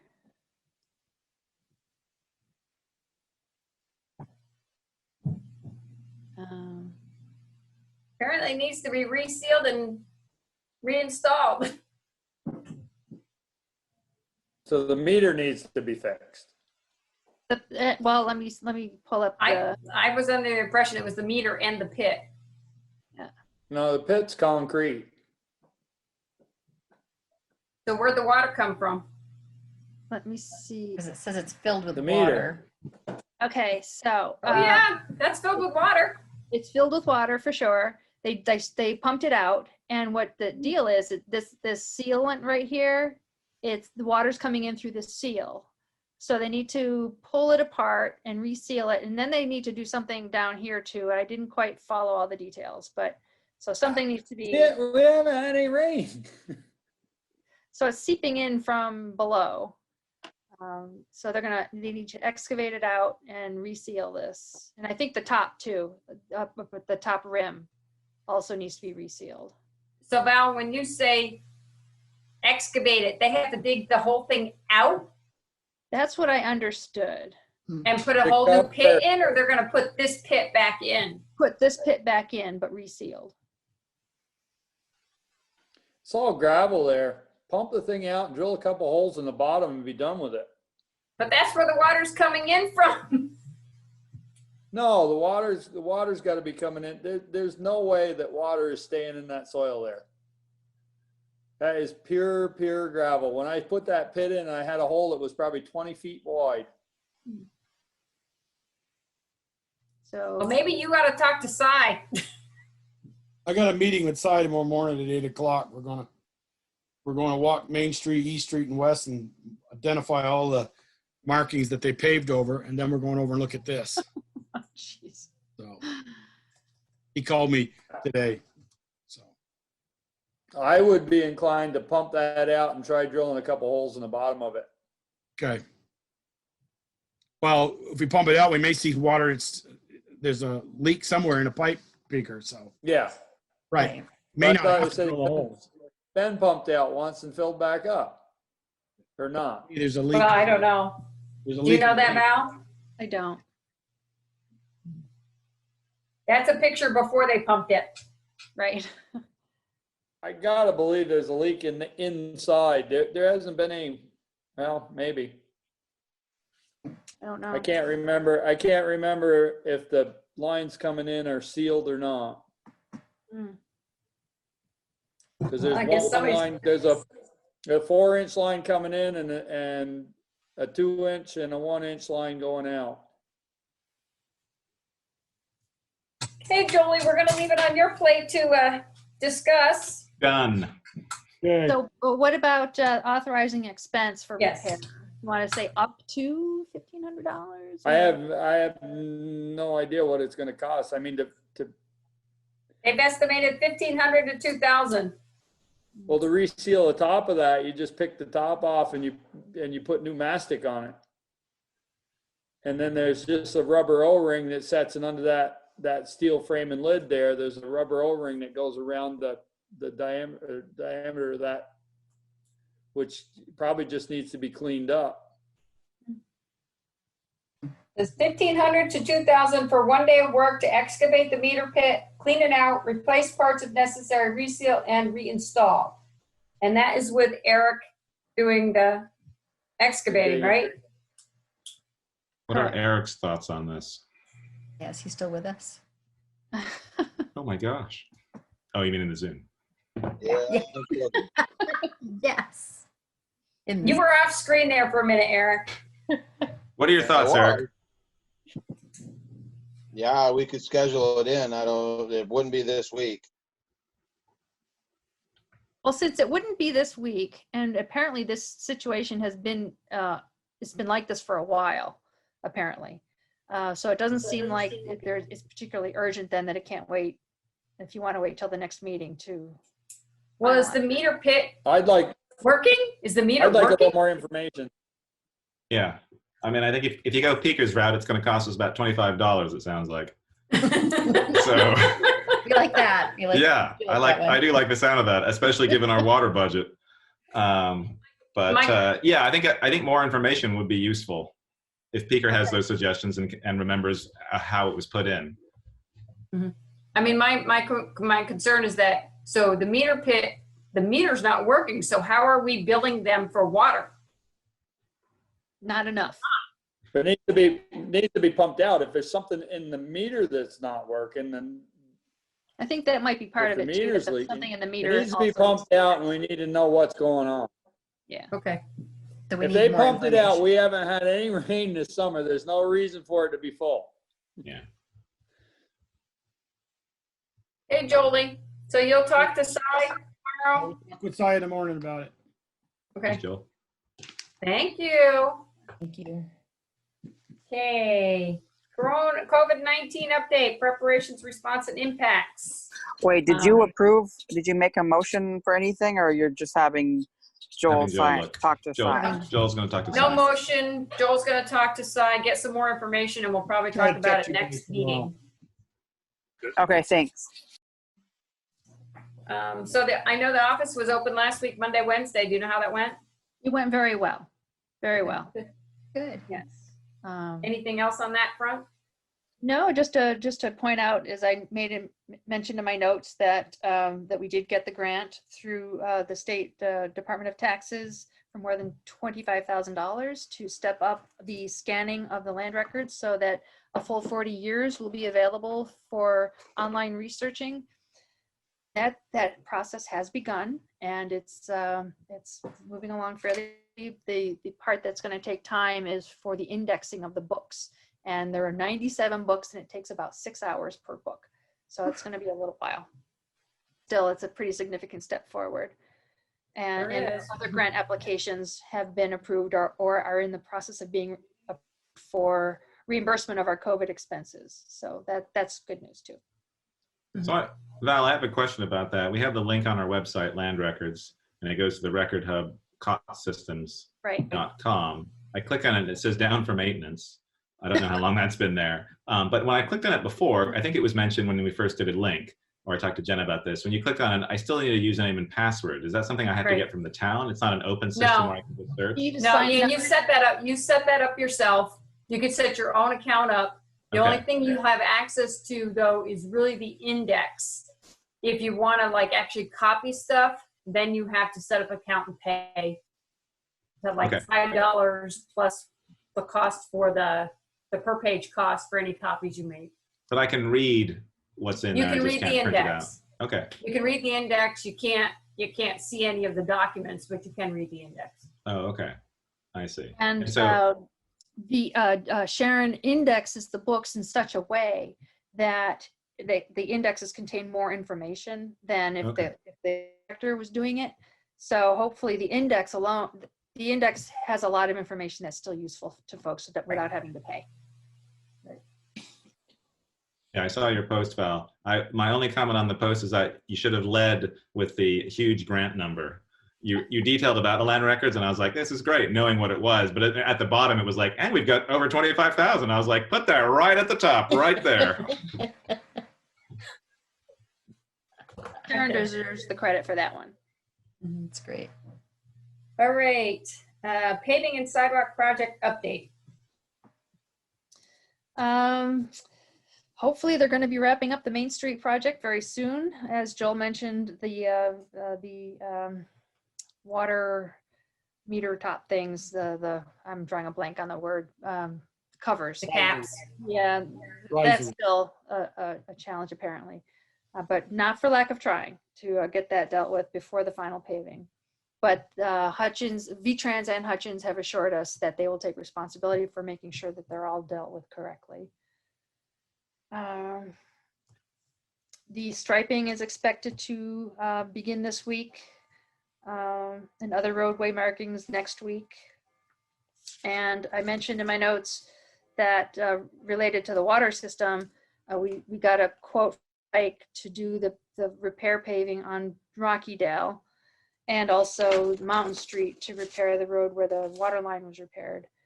I went ahead and authorized it partly because our window of opportunity was very short, and I was assured that it was already budgeted, so it was part of our planned budget work. So I wasn't sure. I'd be interested in feedback if Select Board or Water Commission approval was expected for that amount of over $3,000 for paving. If anyone has concerns that I made an executive decision to accept it, let me know. Is it just, it's 3,000 just for the small sections on Rockydale and Mountain Street? That patch of paving across from the former Squirrel's Nest where there's a dip still, Yeah. V-Trans is requiring that to be repaired. Yeah. So, because we did repair it once, but apparently it needs a little bit more attention. It sunk. Yeah. It sunk. So Pike is going to do some additional paving work and feather the new pavement in with the current paving and Okay. do it the way V-Trans wants it. And similar on Mountain Street where it was dug up. That'll be new paving. Right. Okay. Okay, so I have a question. Oh, go And ahead. Ian and Joel, you're the ones that are always walking downtown. And I don't know if what they did today, other than I did see some side streets where they had filled in Yeah, and that's what paved. they're doing now. But right in front of the bank and right in front of Snaps, that section they did where all the parking was, I thought looked like crap. And maybe they've done something since then, but to me, it just looked rough and gravelly and like there was a real big distinction between that section and the main road. And I don't know if you guys went down and looked. I haven't yet, Michelle. I will check. Wait, the section going up to where the Snaps is having their dining? Well, the parking area. And then there's the little bulb out right there by where Snaps crosses over to the bank. It just looked like it wasn't smooth, like it was like they hadn't finished the final coat on it yet. And they may have done something today. I didn't get to see it when I went through this afternoon, but I just thought, God, it doesn't look like they finished it. I'll take a look at that. I looked at it today. It seemed well. They might have done something then. Yeah. They hadn't done the section of the sidewalk that butts up against our big concrete bollard that we have there. That was going to be replaced. So maybe they're going to do more around that. They have one section of sidewalk to be poured by the bank. That was a design element that we confirmed with them. So they're going to pour that.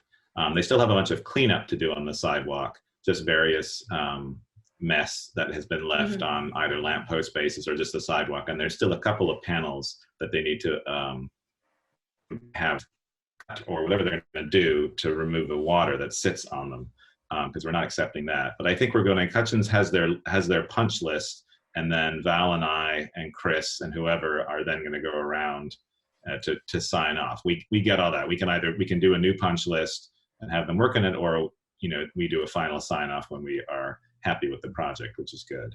Okay. I just But didn't know if it was just me. I'll take a look at that and see if I see differences. Okay. Go ahead, Joel. Today, Ian, I don't know if you noticed, I met with I just happened to pull in there, in GPI, I guess, is the engineering firm that oversees this for the state, and the Hutchins guy.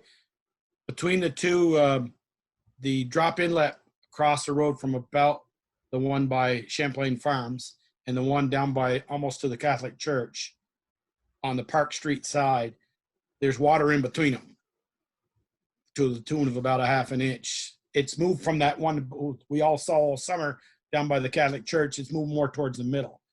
And I asked the guy from GPI, I says, I'm not sure this is going to be acceptable. And he goes, well, I'm not sure we can do much about it. And he says the catch basins were a little high. I says, what'd they do, rise overnight? I said, they've been there since Christ was an altar boy. And I says, you should have paved up to them. So I don't know if, Eric, if you had seen that water collected there this afternoon there is a little bit of about a 10-foot wide trough. I think they could pave. If you get a chance, Speaker, run down there. Maybe you can see it and in the morning and you can see before it's going to start pouring raining for the next 3 days. So, but it wouldn't be acceptable to me. There's still water standing there just about across from the post office entrance across the road. There's water in there. Yeah, I saw that, Joel. Hutchison's raised all them catch basins through there. They did. Yeah, they did. Josh had them all set when we did that project down there. He had them all set, and then Hutchison raised them probably 3 inches or better. And I called Brandon at least 2 or 3 times, telling him that them catch basins weren't going to work, that they were too high. Even the one on the corner of Mountain and East Street, that one's not going to take water. Yeah. And then the catch basin down by Mobile on the west side entrance, that one's not going to take water. Right. They did see that raised one them also. too high. And they're all concreted in. Yay! The project Another that well never done ends. job by the state. Yeah.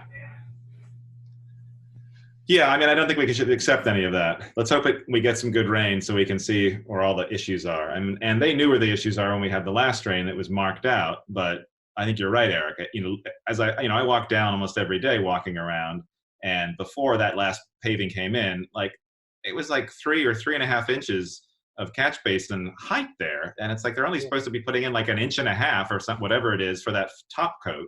And even in certain areas, I don't even know how water's ever going to reach them unless it completely fills up the trough that they've put in there. So, yeah, I don't know. The one across from Mountain Street, where they got it in the ditch, and I'm looking at it going, there ain't no way water's going in there unless there's 6 inches. Right. So, yeah, we're going to have some issues with that. But bring your camera. Okay. Yeah, but everything else is looking good. We've got one thing I didn't report last week. I had to step away 2 weeks ago was the accessible sign that's in front of and I don't know if this may have been discussed, in front of Recycled Reading and the laundromat. That's on its own pole that actually, because of the height, it affects the lampposts and hanging baskets there. It's right in front of it, so you can't hang a hanging basket. So we're going to decide that we're going to remove that pole completely, fill that hole, and then an accessible sign will be attached to the lamppost, and it will be a little bit lower what the normal standard is, but I think it'll still be fine as people pull in to park. Now, as it is now, the sign is at a height, which was, I guess every other sign is at that height. Most people who are parking in that space do not see the sign and don't have an accessible sticker or a tag in their car because A, they're not used to parking there, or they're used to parking there and it not being accessible, or B, don't see the sign. So I think moving the sign below onto the lamppost to be able to hang baskets will help us in both of those, and also the final painting on the ground. And then one other thing is we're still, Val and I are following up with the no turn on red signs, the 3 for the main intersection, and we've been told they're coming, but we don't know when. Within the next 5 years. I will say the sidewalk sale that we did this weekend, it was great to have the final paving done in the village and in the main street. It's incredible how quiet it is now as cars go through. It's actually kind of scary at how quiet cars are going through just because of the new paving. But having all the sidewalks done, the majority of retail stores had tables out, and almost every business I spoke to on both sides said it was a fantastic turnout. Bristol Core had done some advertising. The stores themselves had done advertising. We got a tremendous amount of people who were all very respectful of current COVID limitations, but almost every store had a great turnout. So I was very pleased to have that final paving done. I think it made a huge difference. Mm-hmm. Awesome. Okay. Go ahead, Joel. Just the last thing, we talked about it way back in the summer months about this, about how it narrows up by snaps when you come up past the bank and it narrows up the traffic. We talked about maybe slanting those white lines a little more. Was ever given any thought? Ian, you Yes. So to the state. I talked to Chris about that when we were out looking at something else.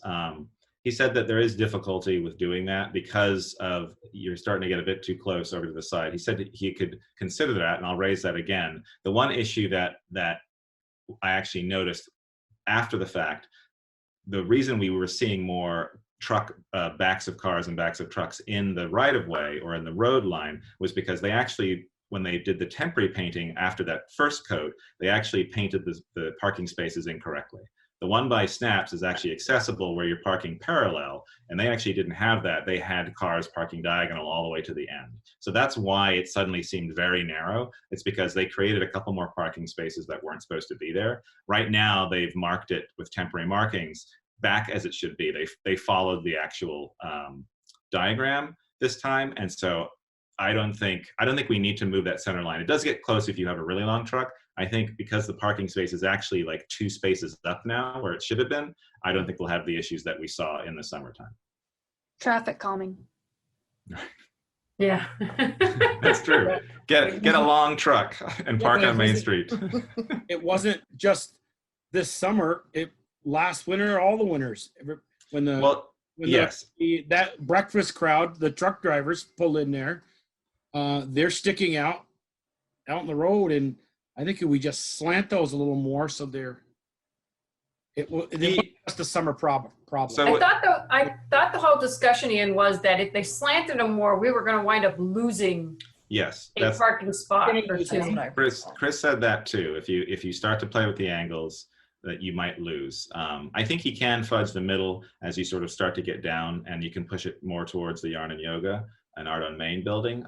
And I can talk to him about that hopefully before those lines go in. But I do think it was more egregious this summer with the length, because that was an extra couple spaces closer and in a smaller area. But it is a problem, especially for longer trucks, even with our normal parking. I'll put my plow on tomorrow and come down and park. You'll see where. No, they'll just start parking their plows on the sidewalk. Right, that's true. Into the lampposts. Okay, are we good with that? I am. Okay. Approval of the minutes. Let's see, we have August 24th, September 2nd, September 14th, March 27th, and February 5th. Was that right, Val?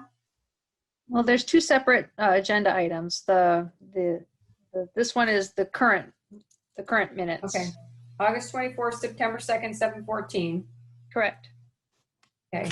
I sent whatever changes I had to Val. So move. Second? I'll second it. Okay. Any other discussion? Okay, all those in favor say aye. Raise your hand, whatever. Any opposed? Okay, motion carried. Thank you. Okay, so then the next one, we didn't get all of those, right, Val? Nope, the 15th, February 5th, and March 27th, I believe. Okay. January 15th, February 5th, and March 27th of 2018, and I believe I sent you my changes. Anybody else? I know Ian and Darla, you weren't on the board then, so. Although VLCT has advised that it's okay for people who weren't present to vote on minutes. But yeah, that's okay. Somebody want to make a motion to accept the minutes with whatever changes? So move. And second? Speaker, second. Okay. Any discussion? All those in favor, raise your hand. Thank you, and thank you for your patience. Any opposed? Okay. So it's January 15th, February 5th, and what was the third one? March 27th. Okay. Accounts payable warrant. Tasha, I gave her the new one. And anybody have any questions on the warrant? Okay. Then we have the SNAPS annual liquor license renewal.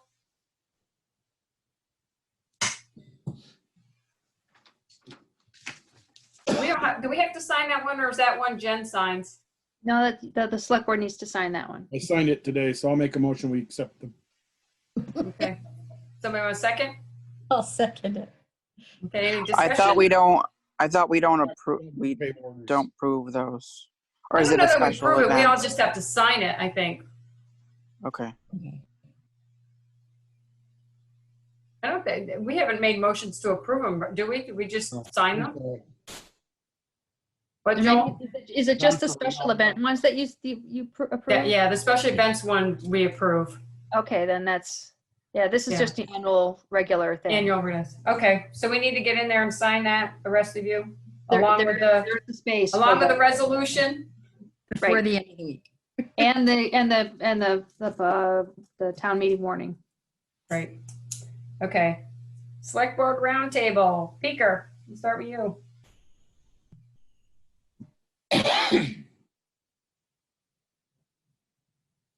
There we go. I got an email from Barb Provost. She lives on 12 North Street. Wants to know what the process is to plant a crabapple tree in the green strip between the road and the sidewalk.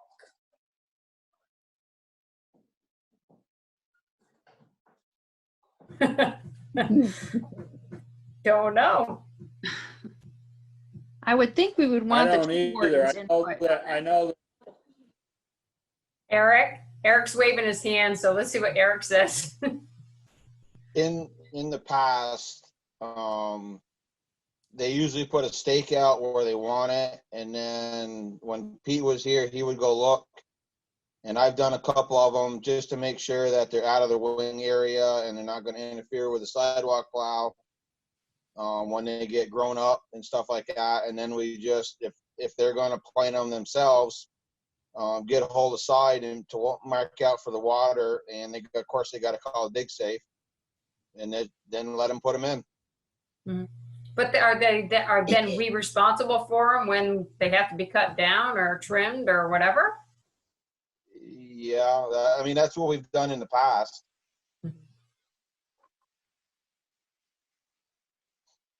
Why can't they put them on their side of the sidewalk?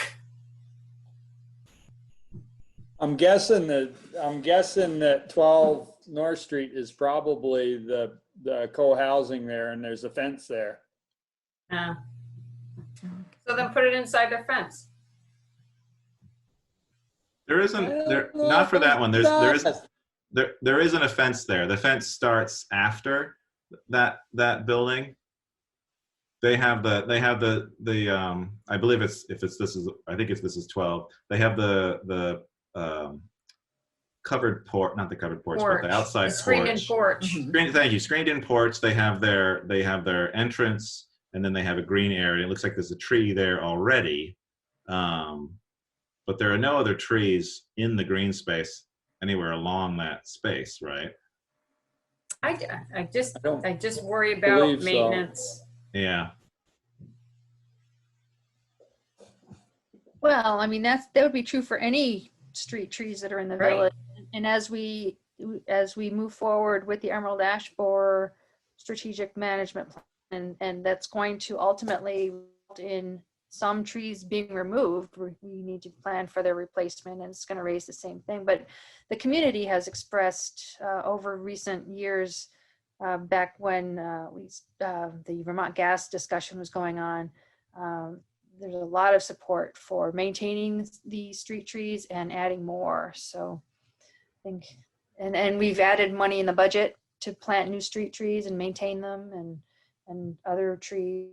So I think it's just something that's I think part of the future. my thought is as long as it's not going to interfere with the site distance and that, if somebody's willing to buy a tree to plant, I don't have a problem with it. But I think it being there, that Eric got to take a good look at it, because you got the Shaw's parking lot coming out, and you know, when it gets bigger, will you be able to see around it and all that good stuff? So I can have them drive a stake and have Eric check it once it's in, unless you don't want it, and I'll just tell them no. Yeah, I mean, they're in, I guess it's 10 North, which is the very first one by the parking lot. There are 2 large trees in the green space, and then there's nothing after that. So, I mean, it's a suitable location given how many trees we have in green space around the town.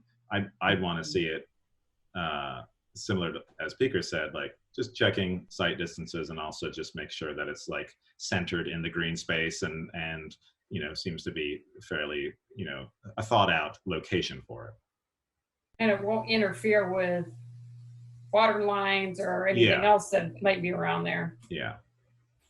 And you Isn't said there an easement somewhere across there? Don't we have water or something that comes across there?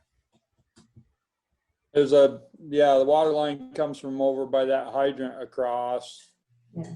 But I think that goes up the driveway. And then the other houses are all fed from the back because the storm drain was all in, and they only had the one water line that was put in for the old Roscoe house. Right. Yeah. And then the new You one said it that was a goes up crab the apple? driveway. Yeah. Crabapple. That's what it said, yes. I would like to defer this to, I'm not opposed to a tree being planted, but I'd like to defer it to the tree warden. We have in let Joe, or I can't think of Mr. John do his job, and he may say, you know, that's not good for salt and this and that, and so I'd like to confer to him. Yep, I agree with that. Along with Okay, all the input. Yeah, I was gonna say, can we have Peter have her defer to John about what kind of tree to put in there and whether it's okay to put in there? I mean, I don't know. I mean, John's not gonna know whether we allow it or not. He's just gonna say that's a good tree or a bad tree. Right. I mean, so we need to say, yes, you can do it, but you need to confer with John whether that's an appropriate tree to put there. Right. And with Eric to make sure it's an appropriate spot. So what's the Right. first step? Is it appropriate? I guess, Make sure it's I mean, a good I would say spot, have her or put it, make sure it's a good. have her put in the stake where she wants it, and then Eric can look and say, yeah, that's okay. Now you need to talk with John Swepson and confer whether that's the appropriate tree to put in it.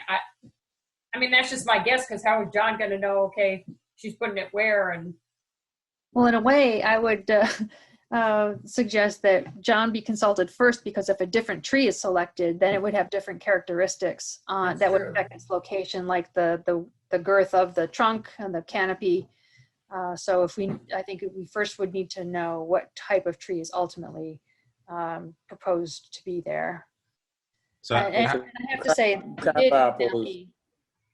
and I just hadn't had a chance to get back to her. So I'm glad she reached out to you. But going forward, I'd be happy to meet with John and her and work out those details.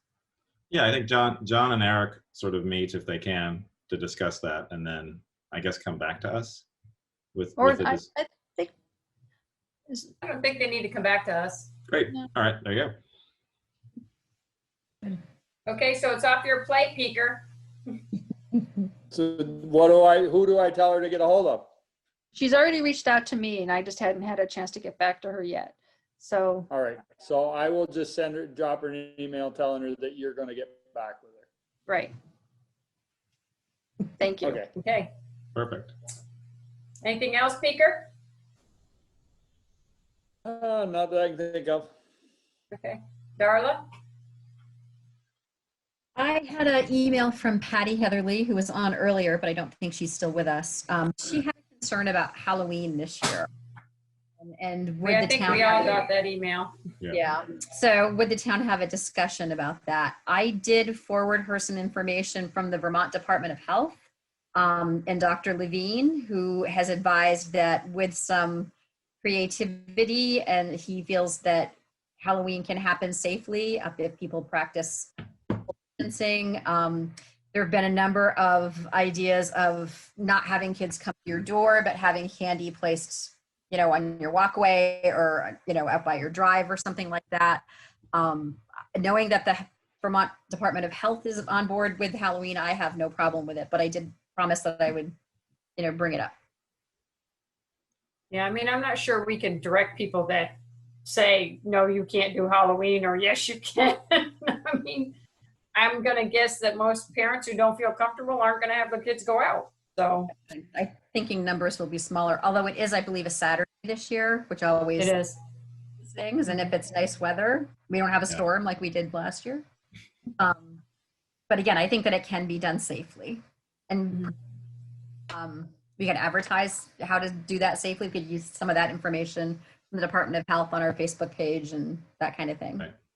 Also, the rec department is not holding their usual traditional Halloween gathering at Holly Hall, but they're doing outside pumpkin decorating. And Are they doing the trunk or treat? I know Ted was part of that. I don't think Meredith is doing that. I think the only event that they're doing is in the park in terms of pumpkin carving, which is a great distance kind of thing to do. But I don't believe she ended up doing the trunk or treat or was engaged in that. Well, I think that wasn't that the Legion or right. Initially she was sort of going to talk about that and maybe combine. These are some early concepts, but I think the pumpkin one is what they ultimately settled on for the rec department. Well, they usually come to us to close the Park Street and that, and they haven't come to us yet, so. No, and Ted was on earlier, but he's gone now. And your speaker is yeah, your audio's gone wonky again.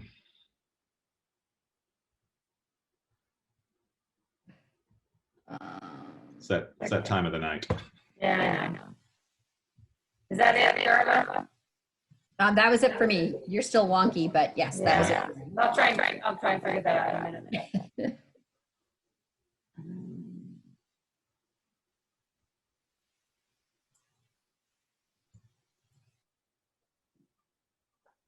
I guess I'll go. I had the paving section by Rockydale Road. Someone emailed me about that, so it's great to hear that Pikes is going to be doing that. So that's fantastic. I'll let them know. The other thing I had is the fountain. The fountain was never cleaned and maintained and set going this year, and now it looks like a horrible, scary mess. There could be things living in there. I can't tell. It's very dark and murky. It's mainly just from rainfall.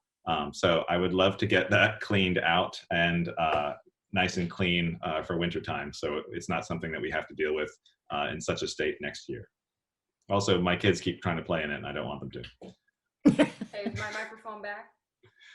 It is, but it's quieter. Okay. Didn't Mr. Clark did that last year? Is he not? I mean, I thought he earlier in the year, in the spring, he called the town office for guidance on whether he should clean it out and should the fountain be running. And the consensus was that it should not because of the physical distancing, and then this was higher in the pandemic concerns. Right. In terms of numbers of people that could be outside and that kind of thing. And it was felt at that time that by having the fountain operating, it would draw people. And at a time when we're trying not to draw people to certain areas and spaces to be together. So if fewer people are out and about in general, then fewer people would be enjoying the fountain in that way. So it was just felt that at that time that it would be better not to have it going to attract people. So can we ask him if he can prepare it for wintertime? Mm-hmm. See if he's interested, and if not, then we need to find somebody else to do it. Are they do you know, is Meredith doing the Harvest Festival?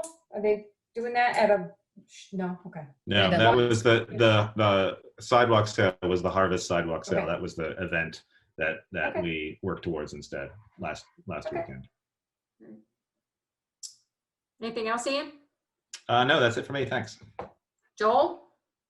Just on the fountain, Eric, did Alan cover that last year with a tarp? That fountain?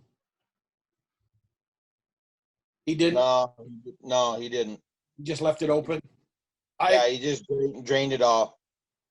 I wouldn't spend a lot of money and time getting it cleaned out, Ian, no offense, because all the winter debris will be back in there. Just do it in the spring, but he's going to have to pump it out or something. Yeah. Just to get the water out so it won't freeze and break the concrete. Right. No, it doesn't need to be painted or anything like that. I thought he took it away. I thought he covered it or something last year. I thought I saw a tarp around it last year. Great tarp. Maybe I'm wrong. Not that I remember, Joel. Okay. Now, when you talk to him, you can check with him. Okay. That's all I had. I don't have anything really. And I think I am good. Okay, Val, town administrators report. The only thing I want to add is that the Planning Commission is having a public hearing on October 6th on the updated town plan. That did not make it into my TA report in the calendar or upcoming schedule, but I do want to point that out, that they're having their hearing, and then soon thereafter, it'll, depending on how all of that goes, it'll be making its way to the select board to begin the select board's hearing process. I think that's anticipated for November to begin hearings, and then to be on the warning for March town meeting. Other business. Oh, we need to deal with one, but I think that's executive session, right? Okay. Anything else? Okay. So we have executive session for personnel matters. Is that it? Yep. And the two Or lister just personnel? and the two lister candidates. Correct. Yeah, I consider that personnel. Oh, okay. That's it. Okay.